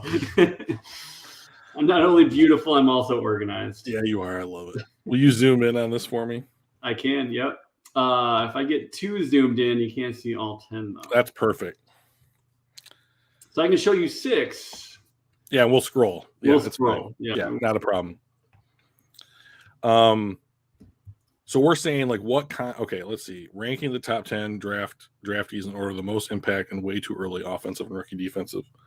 Maybe it's gonna be easier to pick offensive and defensive rookie of the year awards start, and then we can kind of go, roll into all right, impact.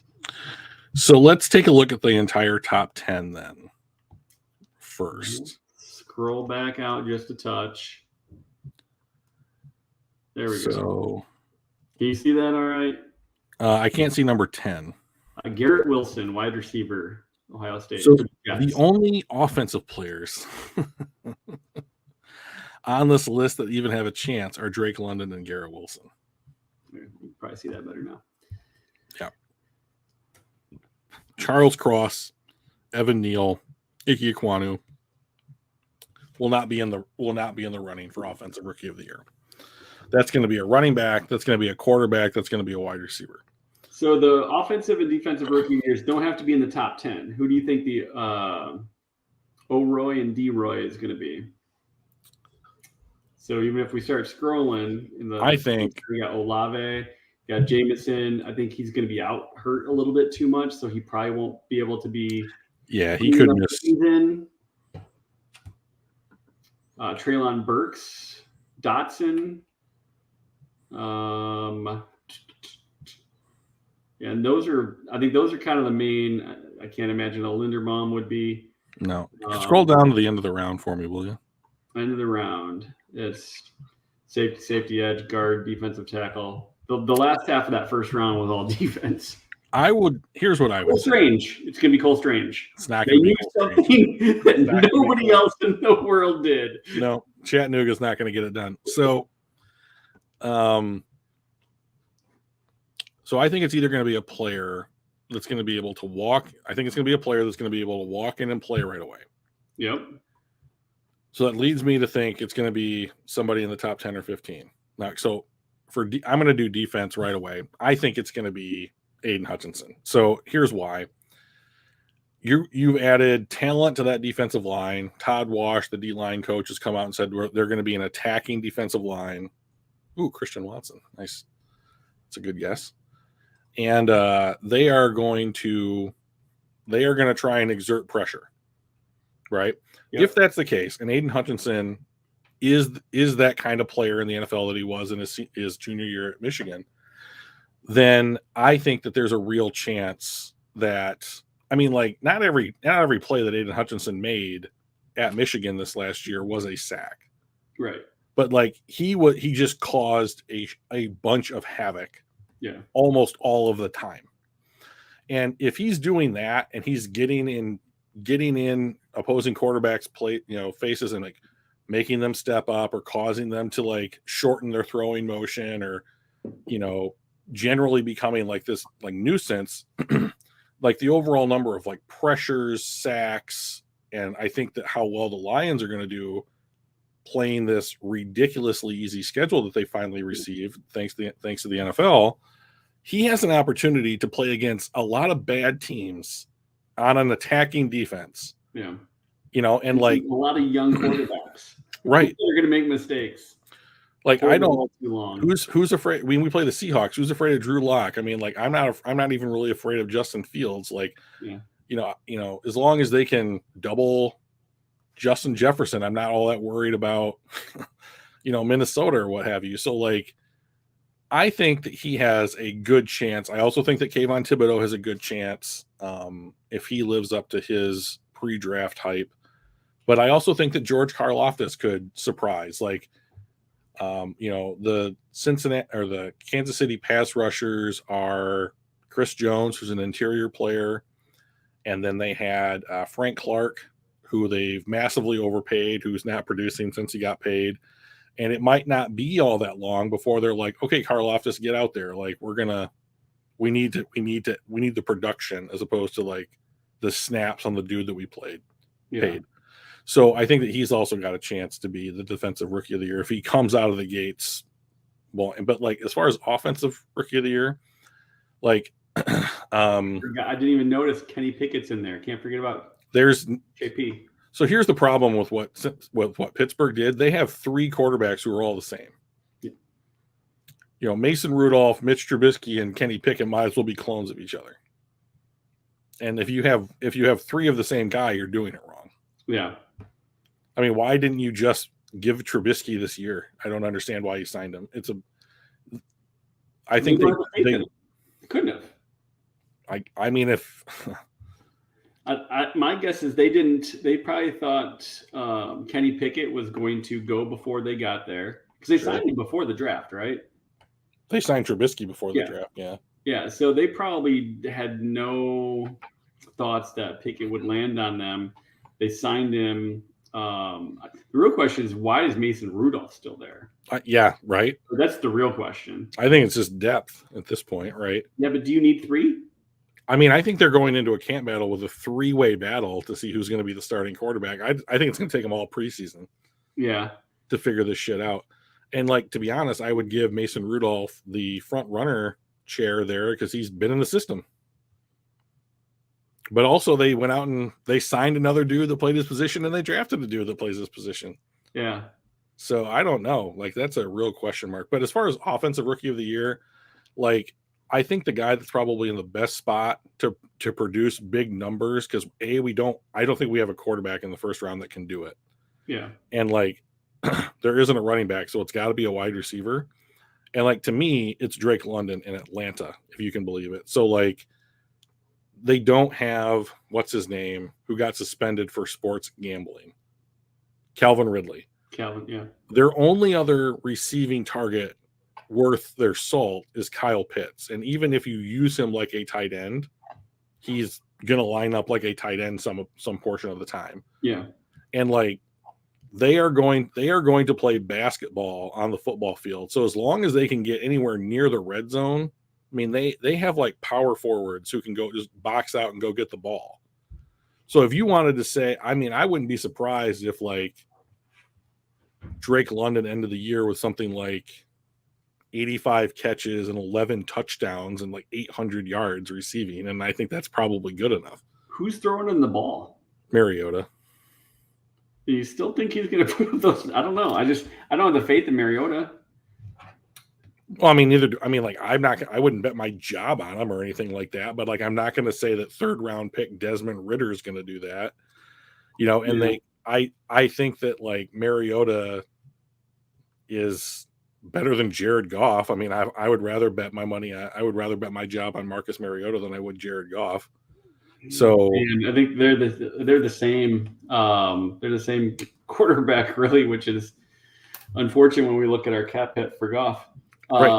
But that's where I actually think a guy like Olave or Garrett Wilson, Wilson might be the Burrow and Chase kind of connection if they can provide some, a good offensive line and a little bit of protection for Zach Wilson.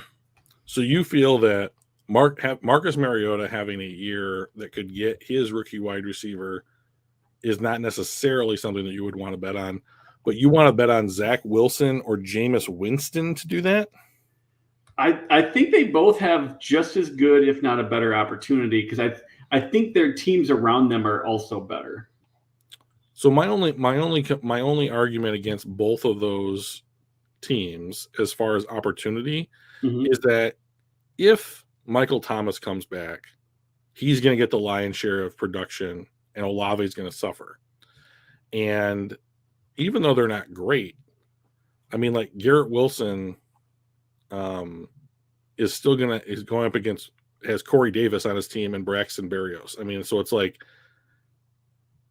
I think the fall off from Atlanta's number 2 option to their number 3 is greater than Olave or Wilson. So, I mean, like, that's the thing to me is like, there's no other choice for the Falcons. Like they have to go to Drake London. Yeah. I mean, that could be, and obviously health is I always assume health, right? Now, I will say if Jameson Williams comes back and plays like 12 or 13 games and does what these other guys do in the same amount of time span, it's him. Yeah. I can see it be him, especially if he comes back early. Like, I don't know. I don't think they've actually officially said when they're expecting him back. Well, so they said they were going to be careful with him. June is 6 months from the date of his injury. So 6 months is what Cam Akers had when he came back from his ACL. Yep. I mean, so I think that they're going to say in the press that we're going to be careful with him. We're not going to rush him back and all that kind of stuff. And that's fine. But like, he is 21 years old and an athlete in peak physical condition at the height of his healing powers. And so it was like me last year. Yeah, exactly. So I would not be surprised. If he played in the preseason. In the preseason. Wow. Well, I mean, like, yeah, it's going to be 8 months from the date of his injury, right? Like, the only thing that he has to avoid, knock on wood, is any kind of twinge or setback or something, like don't trip over your dog kind of injury, that kind of stuff. Yeah. And I think that there's a real chance that, like, I mean, if you are seeing players who are less athletic than him coming back at 5 and 6 months, we're talking about 7 or 8 months by the time the preseason rolls around. Yeah. So I mean, like, June is 6, July is 7, August is going to be the preseason. That'll be 8 months. So if he doesn't do that, you might as well put him on the PUP list and have him miss it like the first 4 to 6 games.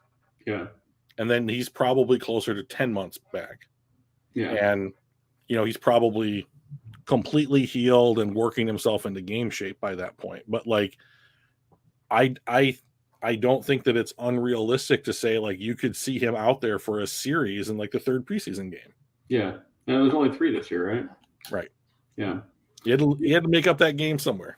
Yeah. The other thing I was thinking as I was kind of scrolling through, looking at options, what are we just sleeping on Treylon Burks? No. Titans are they're a good team.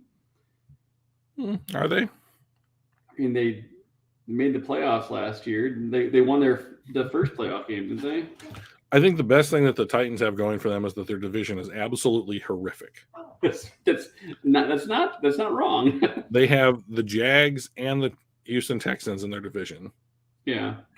And Indy is a 50-50 playoff team who has a new quarterback and I don't know that they got I don't know that they got a lot better.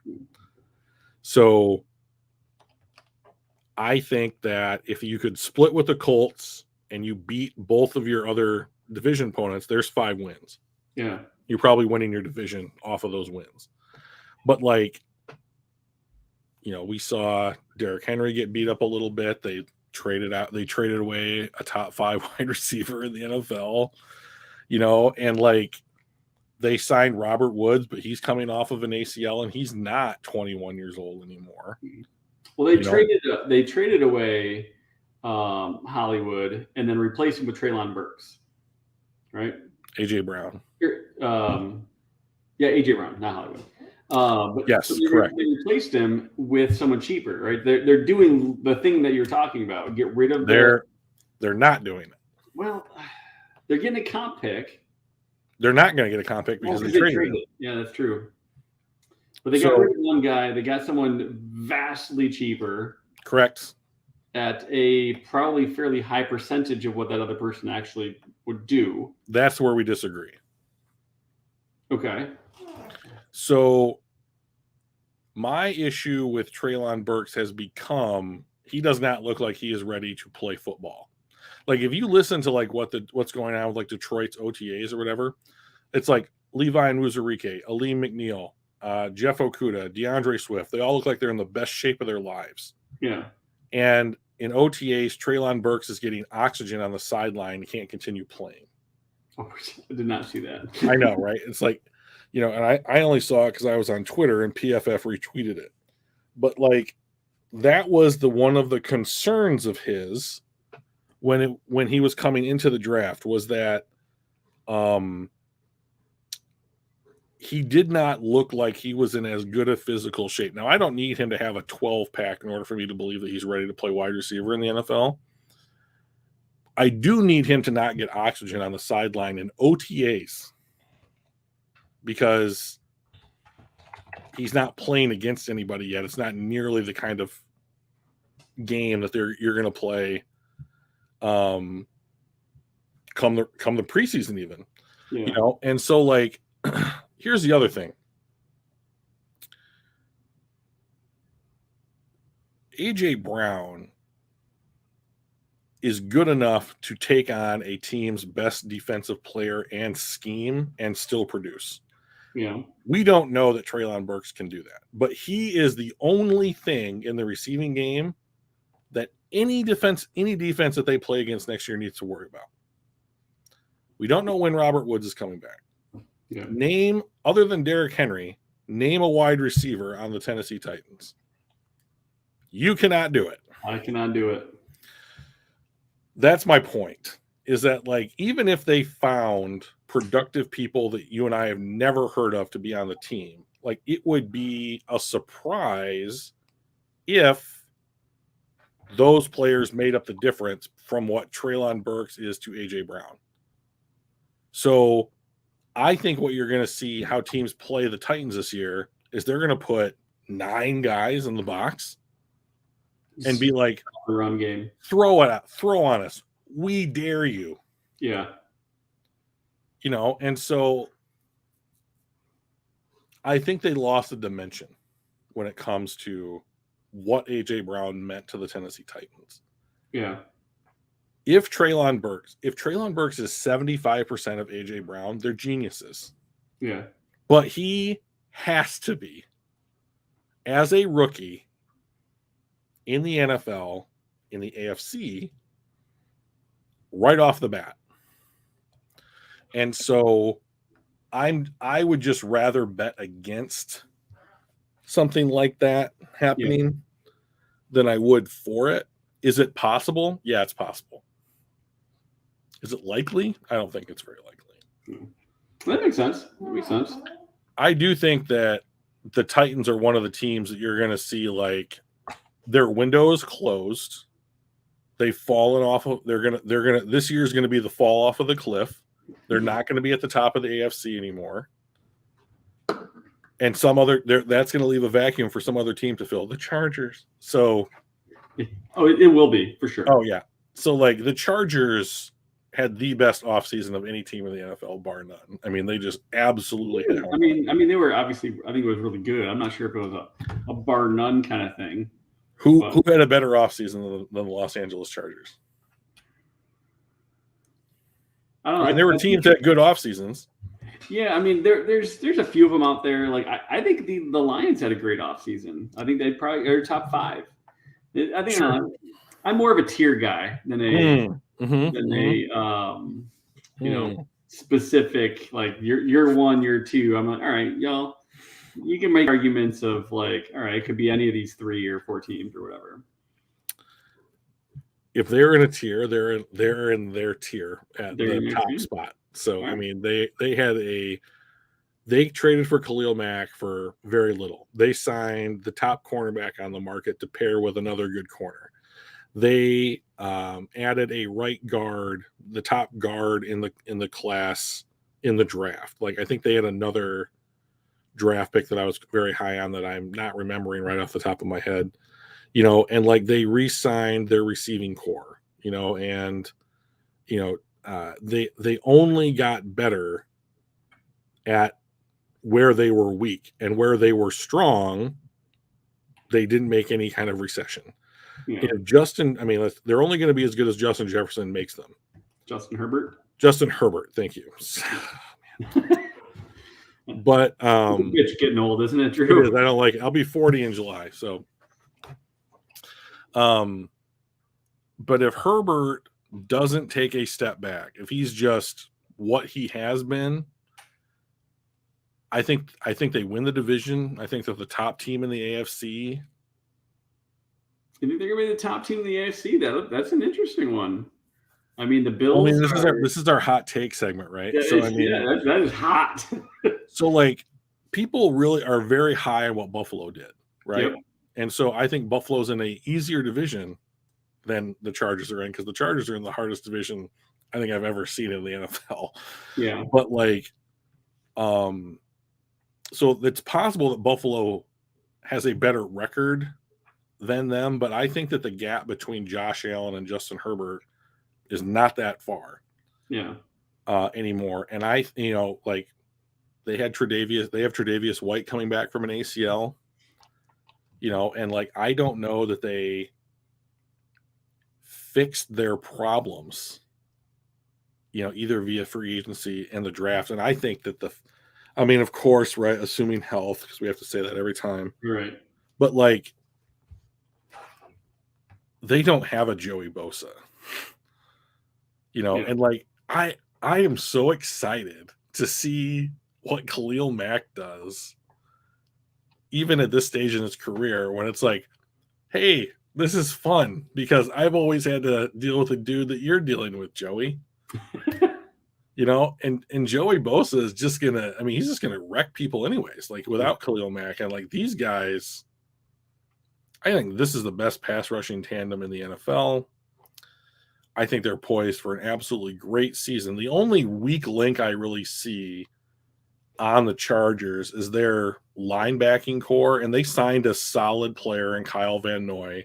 I don't know that he's a difference maker in that linebacker. Borderline Kyle Van Noy. Yeah. And then right tackle is a problem for them still. But like, they are 4 out of 5 solid on their offensive line. Yeah. And their wide receiving core is one of the best in the league. They're going to be a damn good team. They're going to be fun to watch. I think they win the division, and Buffalo might have a better record than them when it's all said and done. But if it is, I think it's only by like a game. Yeah. And like, I would rather bet on the team in the more difficult division that only had one less win than, say, Buffalo, than I would the Buffalo Bills. So like, I think they're both going to be great, but I think if I had to guess right now, I would say something like Chargers Bucks in the Super Bowl. Why the Bucks? Because Brady's back? So that's a huge part of it.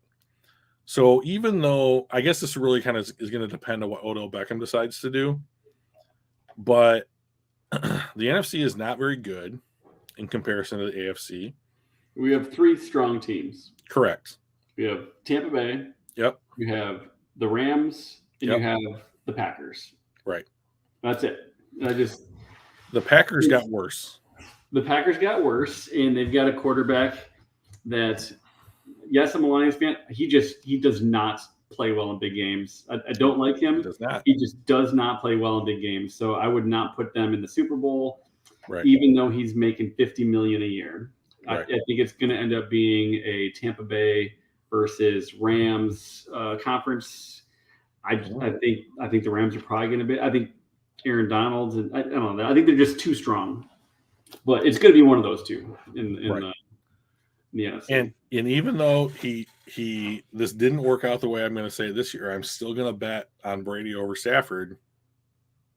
That's just how I am. I know you're going to bet the other way, but and that's fine. But also the odds of a team going to back-to-back Super Bowls is astronomically high, right? So I don't like the Chiefs did, right? They won the first one but lost the second one. Right. Yeah. And I would say the fact that, oh, come on now, A6, let's not be that dude. Yeah, I like this guy already. Or yeah, I know you guys would get along great. You can start a Facebook group together. So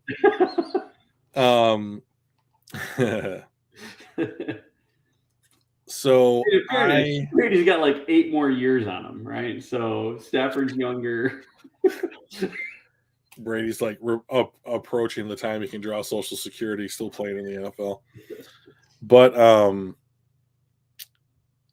I look at what the Rams were last year. They were 4 deep at wide receiver, and now they've got Kupp, Van Jefferson, Allen Robinson, who I think is probably going to be comeback player of the year. Totally agree. And we get Tutu out.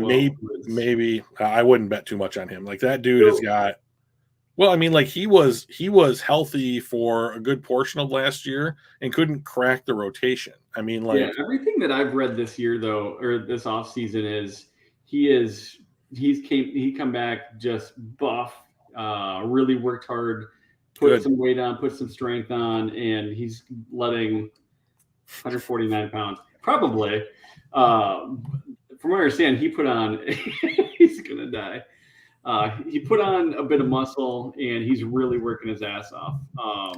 That this is the best he's ever seen him. So, I mean, he's gonna be a number 4, but I think he's gonna be at least a mediocre number 4 instead of we got to dress somebody.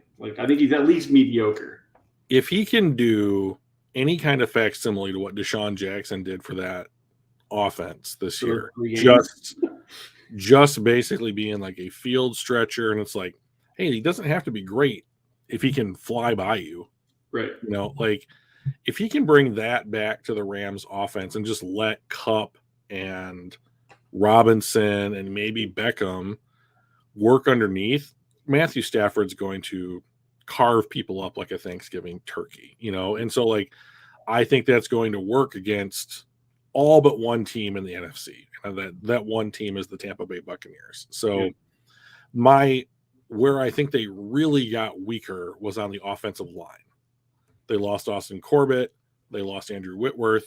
Yeah. You replace those guys. I mean, and maybe Joe Noteboom or whatever is a good player. He's not Andrew Whitworth, right? No matter how you slice it, it's overwhelmingly likely that offensive line took a step back. And that's the matchup that I think that the Tampa Bay Buccaneers would exploit. The good news is that's exactly what Stafford been used to for the first 12 years of his career. He's I've seen this before. I know how to do this. Yeah, I mean, he does. To be fair to Matthew Stafford, he has a lot of experience with that. He was the highest, if I remember right, he was the highest ranked quarterback against a blitz last year. Good.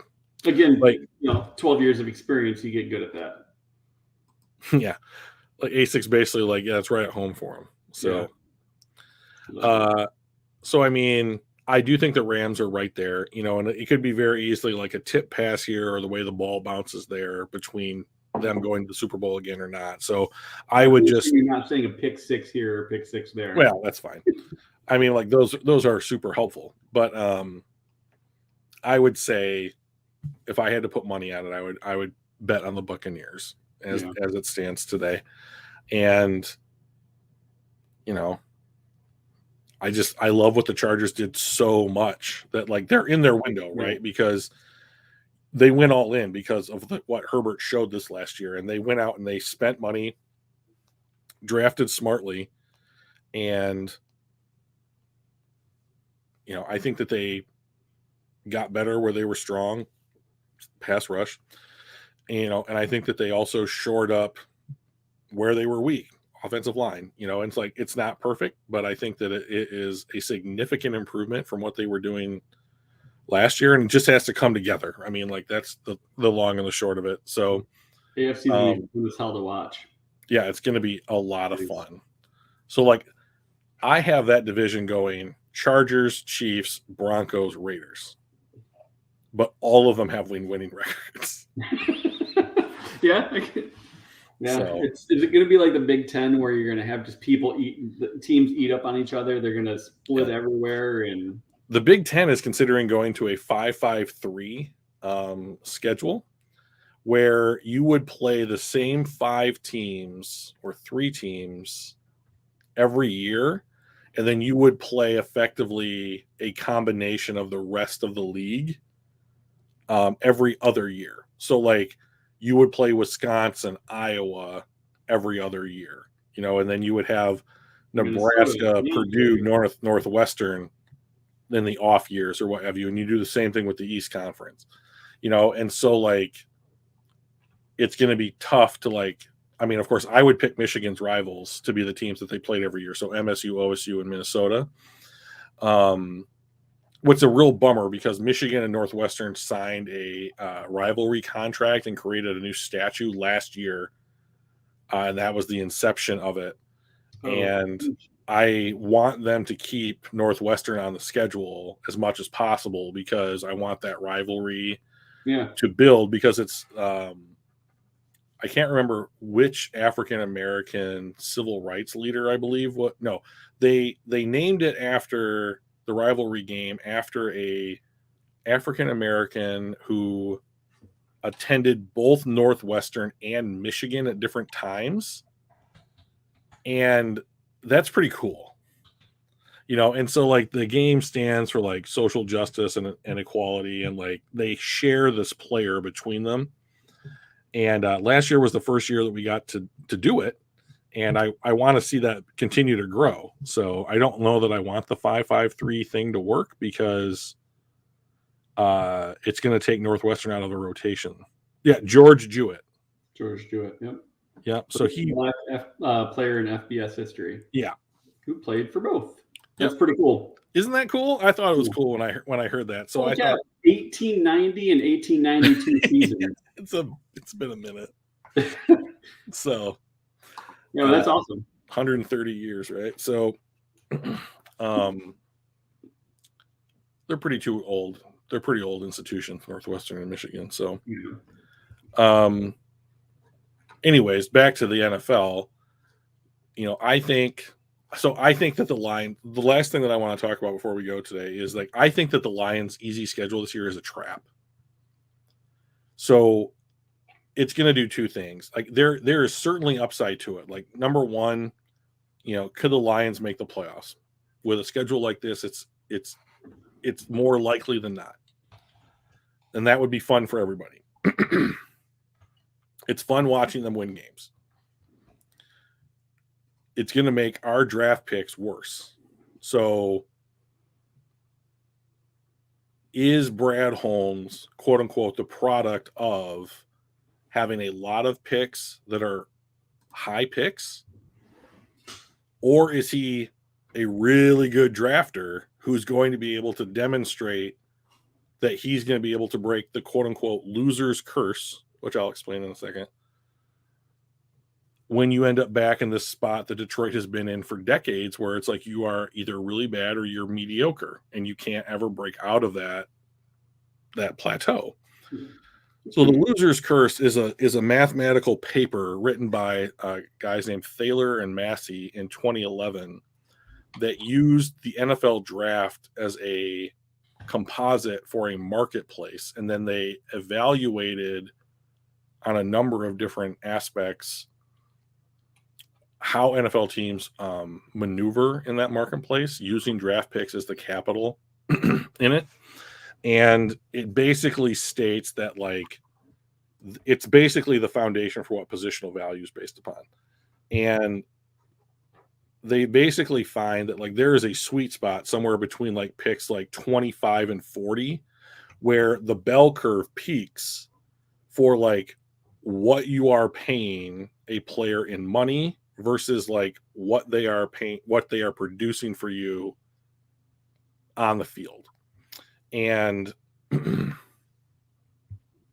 they posit that if a team were to draft 25 to 40 more times than other teams in the NFL, they are more likely to break out of this kind of plateau of mediocrity that a lot of teams find themselves in. So, like, one of the problems that we talked about is, like, if Detroit is hitting on all these rookies and they're going to give a lot of these guys second contracts, that's a lot of money they're going to need to direct toward these players in the next 3 or 4 years.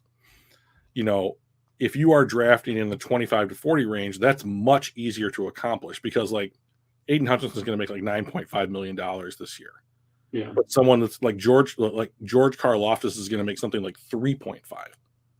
You know, and they play effectively the same position. So which is it better to have, like a George Karlaftis at say 28 or an Aiden Hutchinson at 2? Right? Like, it's very easy to make the case that you could rather have Karlaftis at 28 because you're just saving that much more, and like his production may not be noticeably different. Right.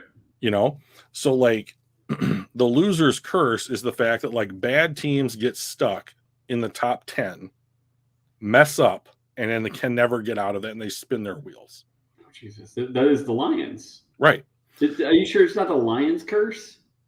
No, because like other teams like Jacksonville and Cleveland. Houston and Cincinnati and Cleveland have all been there for a long time. You know, and so it's only when they hit on these extremely valuable players, like Cincinnati's the blueprint for like what it means to draft well positional value wise. They're just really good at it. And or they're really lucky. I don't know what it is. But like, in order to break out of this kind of cycle, you have to hit on players that matter in the NFL, and that's those top 5 positions. And that's how these top 5 positions came to be identified.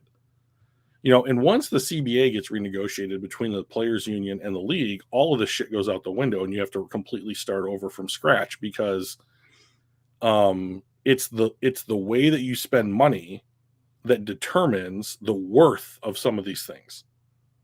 And like the CBA this year, in this iteration of the CBA, is designed for A, teams to retain talent, and B, to have that talent not break the bank, which is exactly what happened to the Lions under the last CBA. Right. So it has the rookie wage scale and the ability to do franchise and transition tags. Is that what you're referring to? That's it. So the rookie wage scale is still a part of the overall salary cap for every team. And teams have to budget their salary cap spending in order to sign their draft picks. That comes out of your salary cap. But the wage scale is pick by pick throughout the whole draft, basically solidified. Like if you're picked at this pick, you're making X amount of money. And that only ever increases based upon how much the cap goes up or down in a year. Right. So the prices relative year to year stay effectively the same as a percentage of the overall cap. And that lets them cost control these positions. So that's the thing that Detroit got absolutely fucked on under the Matthew Stafford era, was that they hit on their draft picks, but that the draft picks ate up so much of their cap room that they can't build the team around it, because you have to hit on a disproportionately high amount of every draft pick outside of those guys to make up the money in order to be able to build the team again. And there's just very few front offices in the NFL who are ever capable of doing that. Mm-hmm. So Calvin, Stafford, and Sue, all 3 of those, almost basically back to back to back. Right. I think there was what Gosder Chairless thrown into the mix there for a minute. Pretty much. So why is the cap a trap? Why is the schedule of this season a trap? Number one, say they win 9 games. Like you and I went through the schedule together. We think that there's a good chance they win 9 games. If they win 9 games, they're in the hunt for a wild card. And if they are better than like the 3 or 4 other teams that we think will be in the wild card hunt, they're going to get into the playoffs. Okay, why is any of this bad? Because the roster, if the next season in 2023, they get a schedule that is 16th most difficult in the league, that roster is maybe not capable of going out and having and replicating a 9-win season against that difficult schedule. Okay, you get stuck in that not good enough and yet not bad enough. You get stuck in that middle area. And that's the curse. So how do you break out of that? And so the reason why I want the Lions to quote unquote be bad again this year is to get one more season of high value rookie contracts on the roster and get one more season to purge a bunch of other bad contracts that were not here for this front office. I want this front office to have 3 classes under their belt of guys that they're trying to develop and fixing their cap going into the year that they want to push to make the playoffs. Right. Which leads me to think that if that's the case, they're more apt to go with a quarterback like a Jared Goff or a current NFL starter than a rookie. So I think it's more likely now that the Lions not trade up to get a rookie quarterback like a CJ Stroud, who's my front runner for the best quarterback in this year's class, and burn all that draft capital to get that one player, because if you do, he has to be good immediately in order for their window to remain open in the way that it is. And so now I think it's probably more likely that they sit where they are based upon their draft ranking at the end of the draft order at the end of the season, and let the board fall to them to see what moves they want to make, as opposed to doing like a San Francisco style trade up into the top 5. And that's so tough though. Like, I know. You have to have a franchise quarterback to win. You have to. And Jared Goff is not that. Right. So, like, why would we not take this opportunity? Because we're already going to be mediocre at best, right? So we don't have to move. You don't have to move up too far. Take this opportunity to get a CJ Stroud kind of guy if you can, right? Right. So I want him on the roster. Like I think that his correct, in a platonic way, as a football player on a football team that I root for. I think CJ Stroud has a number one thing that the Lions need, and whoever their next quarterback is, that dude needs to be able to push the ball down the field. If anything, this offseason has indicated that Detroit Lions value speed at the skill position players. Right. So, like, they signed DJ Chark. He's a 4.3 guy. They signed Jameson Williams. He's a 4.3, high 4.2 guy. Like, they want speed in their skill position players. So, unless they retain Chark, you will need to replace him with, I'm guessing, someone else who has comparable speed. Right. So I would think that if they're going to trade up, they're going to re-sign DJ Chark to some kind of $3 to $4 million a year contract after this offseason, or during this upcoming offseason. And then you would have the resources necessary to pull off a trade into the top 5. There's only a couple of bottom feeders in the league that are not going to draft a quarterback next year. I know, which means it's going to be expensive. Yeah, you cannot. I could easily see it being like 4 out of the top 5 picks are quarterbacks. Well, I think that should transition us into next week. Maybe we can talk about the accessibility problem. Sure. Right. When it comes to too many, basically it's a supply demand thing. Right. But when there's too many of somebody or not enough of somebody, or position, they become either very valuable or very cheap and very hard to get caught. Anyway, I think that's probably a pretty good strategy for next week's. And maybe we can start doing mocks. We could potentially start doing mocks. I can't wait, man. It's gonna be great. So awesome. Anything else for whoever may be with us or watching later? If there's anybody silently watching in the chat, are there any questions you want to get in before we leave today? And we do stream. We're trying to stream Tuesdays at 7 Eastern for the foreseeable future. So if you're enjoying the stream and you want to participate, maybe we could set up an email address to take some questions off stream. Or you guys want to participate, stop by somewhere between 7 and 9 Eastern and get your questions in. That would be awesome. Oh, he came back. Do the Rams trade all their picks because they use them on Tutu Atwell and Goff? The Rams trade their picks because they want to take the guesswork out of finding quality NFL caliber talent. So you see that in trades. So I guess you could say that the Jared Goff trade to trade up to number 1 overall is the beginning of that. Like, taking a quarterback number 1 overall is a very strong statement, no matter whether or not you traded up for him or not, that you believe he's going to project to be a quality NFL player. And like, as much as I don't like Jared Goff, like, there is a difference between Jared Goff and like Tim Boyle. Like one of those guys is a quarterback that can, in my opinion, play the game of football. Go away. And one of them is not. And you can go out and win football games with Jared Goff, but he is a game manager. Like, there is nothing elite about Jared Goff in that I see in his game. And when it comes to guys like Tutu Atwell, they acquire so many compensatory picks that they're able to spend one of them on a guy at a top 5 position wide receiver who has an elite trait, speed, and then work to develop him, except his salary. That's true. So that was a big mistake. But they're developing a guy like a Tutu Atwell with a lower round draft pick because he can do one thing that's extremely special that very few people can do.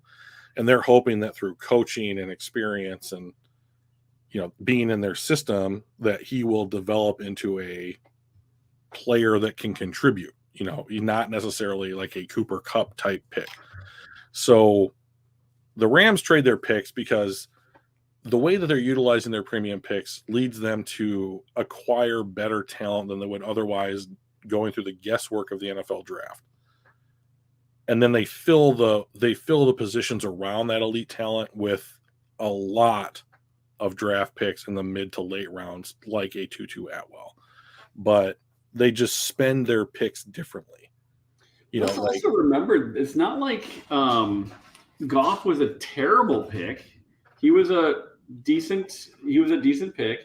Atwell, he's still a little young, but most of their picks are pretty solid. They don't miss on a ton. I just want to kind of point that out, that their average pick is not a Tutu Atwell or Goff, because you're looking at guys like Ernest Jones, who's a solid linebacker. He was their 3rd round draft choice last year. Ben Skowronek was a 7th rounder, and he's not great, but he was capable. He was a 4th. He was a depth.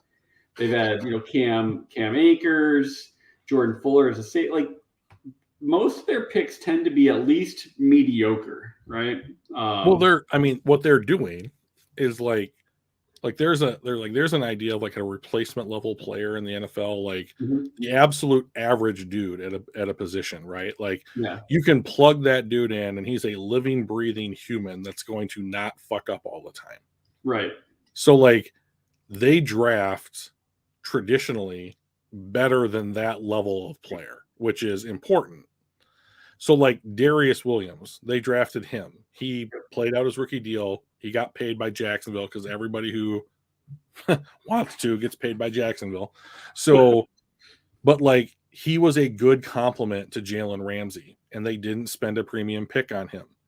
Yeah. You know, like Sebastian Joseph Day or He was whatever it literally was. going to be the next guy I was going to mention. Yeah, like he was was a late round pick. What? He was a 6th rounder. Yeah, who complimented Aaron Donald and like allowed Aaron Donald to go do Aaron Donald things. Like anybody could stop Aaron Donald from doing Aaron Donald things. But like that's who they pick. It's like we want Aaron Donald to be able to do what he does well. So who can we pick that lets Aaron Donald go and do those things? Like what takes pressure off of Aaron Donald? It's not trying to find the next Aaron Donald. Yeah. It's trying to find Robin to his Batman. Yeah. You know, and that's what they are really, really good at with their late round picks. But they, I mean, like my hats are off to them. Like they traded up and they traded 5 premium picks to go get Jared Goff at 1. And 4 years later, they trade him and 2 first round picks for Matthew Stafford, who, to be honest, is an upgrade over Jared Goff, but certainly was not playing like Tom Brady, Peyton Manning, Aaron Rodgers, and the other people in his peer group up until that point in the NFL. But you get him on a team with some elite level talent and like some guys that are designed to know their role and go out and perform, and they do. Like, and most importantly, not a defense that blows leads like it's their job. And that's a big part of it, right? Like that having a good defense gives a player like Matthew Stafford more chances, and Matthew Stafford is good enough to capitalize on enough of those chances to be a difference maker. So the Rams utilize their picks differently than any other team in the NFL. However, I think this last offseason is going to start indicating that more teams are going to try to adopt parts of their philosophy. And I think we're going to see the number of trades for players and overall the number of trades increase in the next 2 to 3 years in the NFL. So I think it's going to be a lot of fun. Yeah. And one of the things that we talked about earlier was when you are top heavy in talent and salary, you have to find those mid to late round picks that fill out the roster that, you know, again, kind of what you said, wins above replacement kind of thing. You need to find that 3rd, 4th, 5th round pick that is better than average. So you're getting really good value, and they've been about the best out there elite at it. Yeah. There's no way to say it. Like there's only 1 or 2 teams in the NFL who are operating at their level right now in anything close to this regard, and that's the Baltimore Ravens and the Philadelphia Eagles. Yeah, those 2 teams. Like Jordan Fuller in the 6th round, Sebastian Joseph Day in the 6th round, Greg Gaines in the 4th. Like these are all guys that are starters for them, or very like immediate depth guys that are getting significant playing time. And it's great to do that with these draft choices when you have to throw $30 million at Donald, $40 million at Stafford, and another 30 at Kupp, right? You know, I give them a lot of credit. Like to me, like when you went to play Magic and like you were talking to Glenn and he said like they bought their title or whatever he implied or whatever. I'm like, you came back and told me that story and I like nodded and I was like, yeah, cool.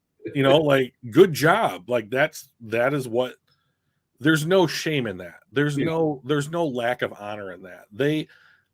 They are doing something in a way that is different than the rest of the NFL, and they were rewarded for it. And it took them a better part of a decade.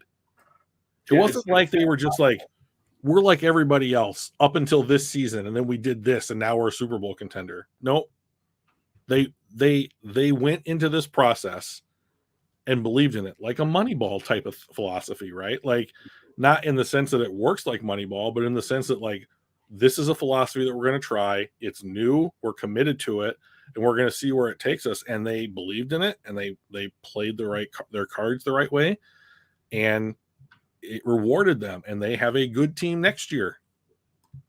Like the NFL is about windows of opportunity to win Super Bowls. And can you develop your windows, and then can you take advantage of them once you have developed them? And both of those things are extremely difficult to do. Right now, what we see is the Detroit Lions are developing their window. Yep. Okay. So like the next thing is the harder thing to do is, can you take advantage of it? And I don't think that you can with Jared Goff on the roster. So, I mean, if he's not playing, sure, but like then you're still paying him an absolute shit ton of money, and you don't have the flexibility that you would otherwise have with him off the roster. You need to take advantage of a team like Carolina, like Seattle might be in a year, where so Detroit's going into this season with an easy schedule. The arrow's going to start really pointing up at a pretty steep angle, and that can do things to teams' heads. And if you have a Houston, if you have a Carolina, if you have a whomever it is, where like things, we're only a one player away, can we talk ourselves into Jared Goff? Like, you need to find that team, and you need to take advantage of that team in order to make an actual smart football decision and find a way to improve the overall quality of the most important position on the field. They still have the 20th to 30th best quarterback in the league. Yeah, there's no getting around it. There's no getting around that. Here's one thing I found today when I was trying, because we have this dude in a Facebook group that we're a part of who absolutely loves Jared Goff. Like he would give up his firstborn if Jared Goff asked him to. And he always finds the most asinine, ridiculous, out of left field statistics to justify that Jared Goff is a good starting quarterback, right? Like, he's super confident. Who fucking cares? Every quarterback should be confident, right? Like, that's not a thing. So, it's like, his completion percentage on 3rd and 8, like in the first half is really, really high in the league. And I was like, neat. Like, your sample size of 5 things in a season where that's applicable, neat, or whatever. But like, one of the things I found out today, which I was surprised by when I was looking at Jared Goff's stats, is that he is right near the top of the most penalized quarterbacks in the NFL since he had his really great season back in 2018. Really? He's always been a top 15 most penalized quarterback, and there's a couple of years in that window where he's like 3rd, 2nd, something like that. And it's like, it's not a ton of penalties, it's maybe one every other game, but like compared to other quarterbacks, he's consistently there. So it's not necessarily an aberration. Yeah. Where he had one bad year, and like that needs to go down, even if they're false starts, even if they're delay of games, whatever it is. Like, they're not these drive killing holding calls or whatever, or like personal fouls or something like that. Like, you can't have that. He needs to get better at that.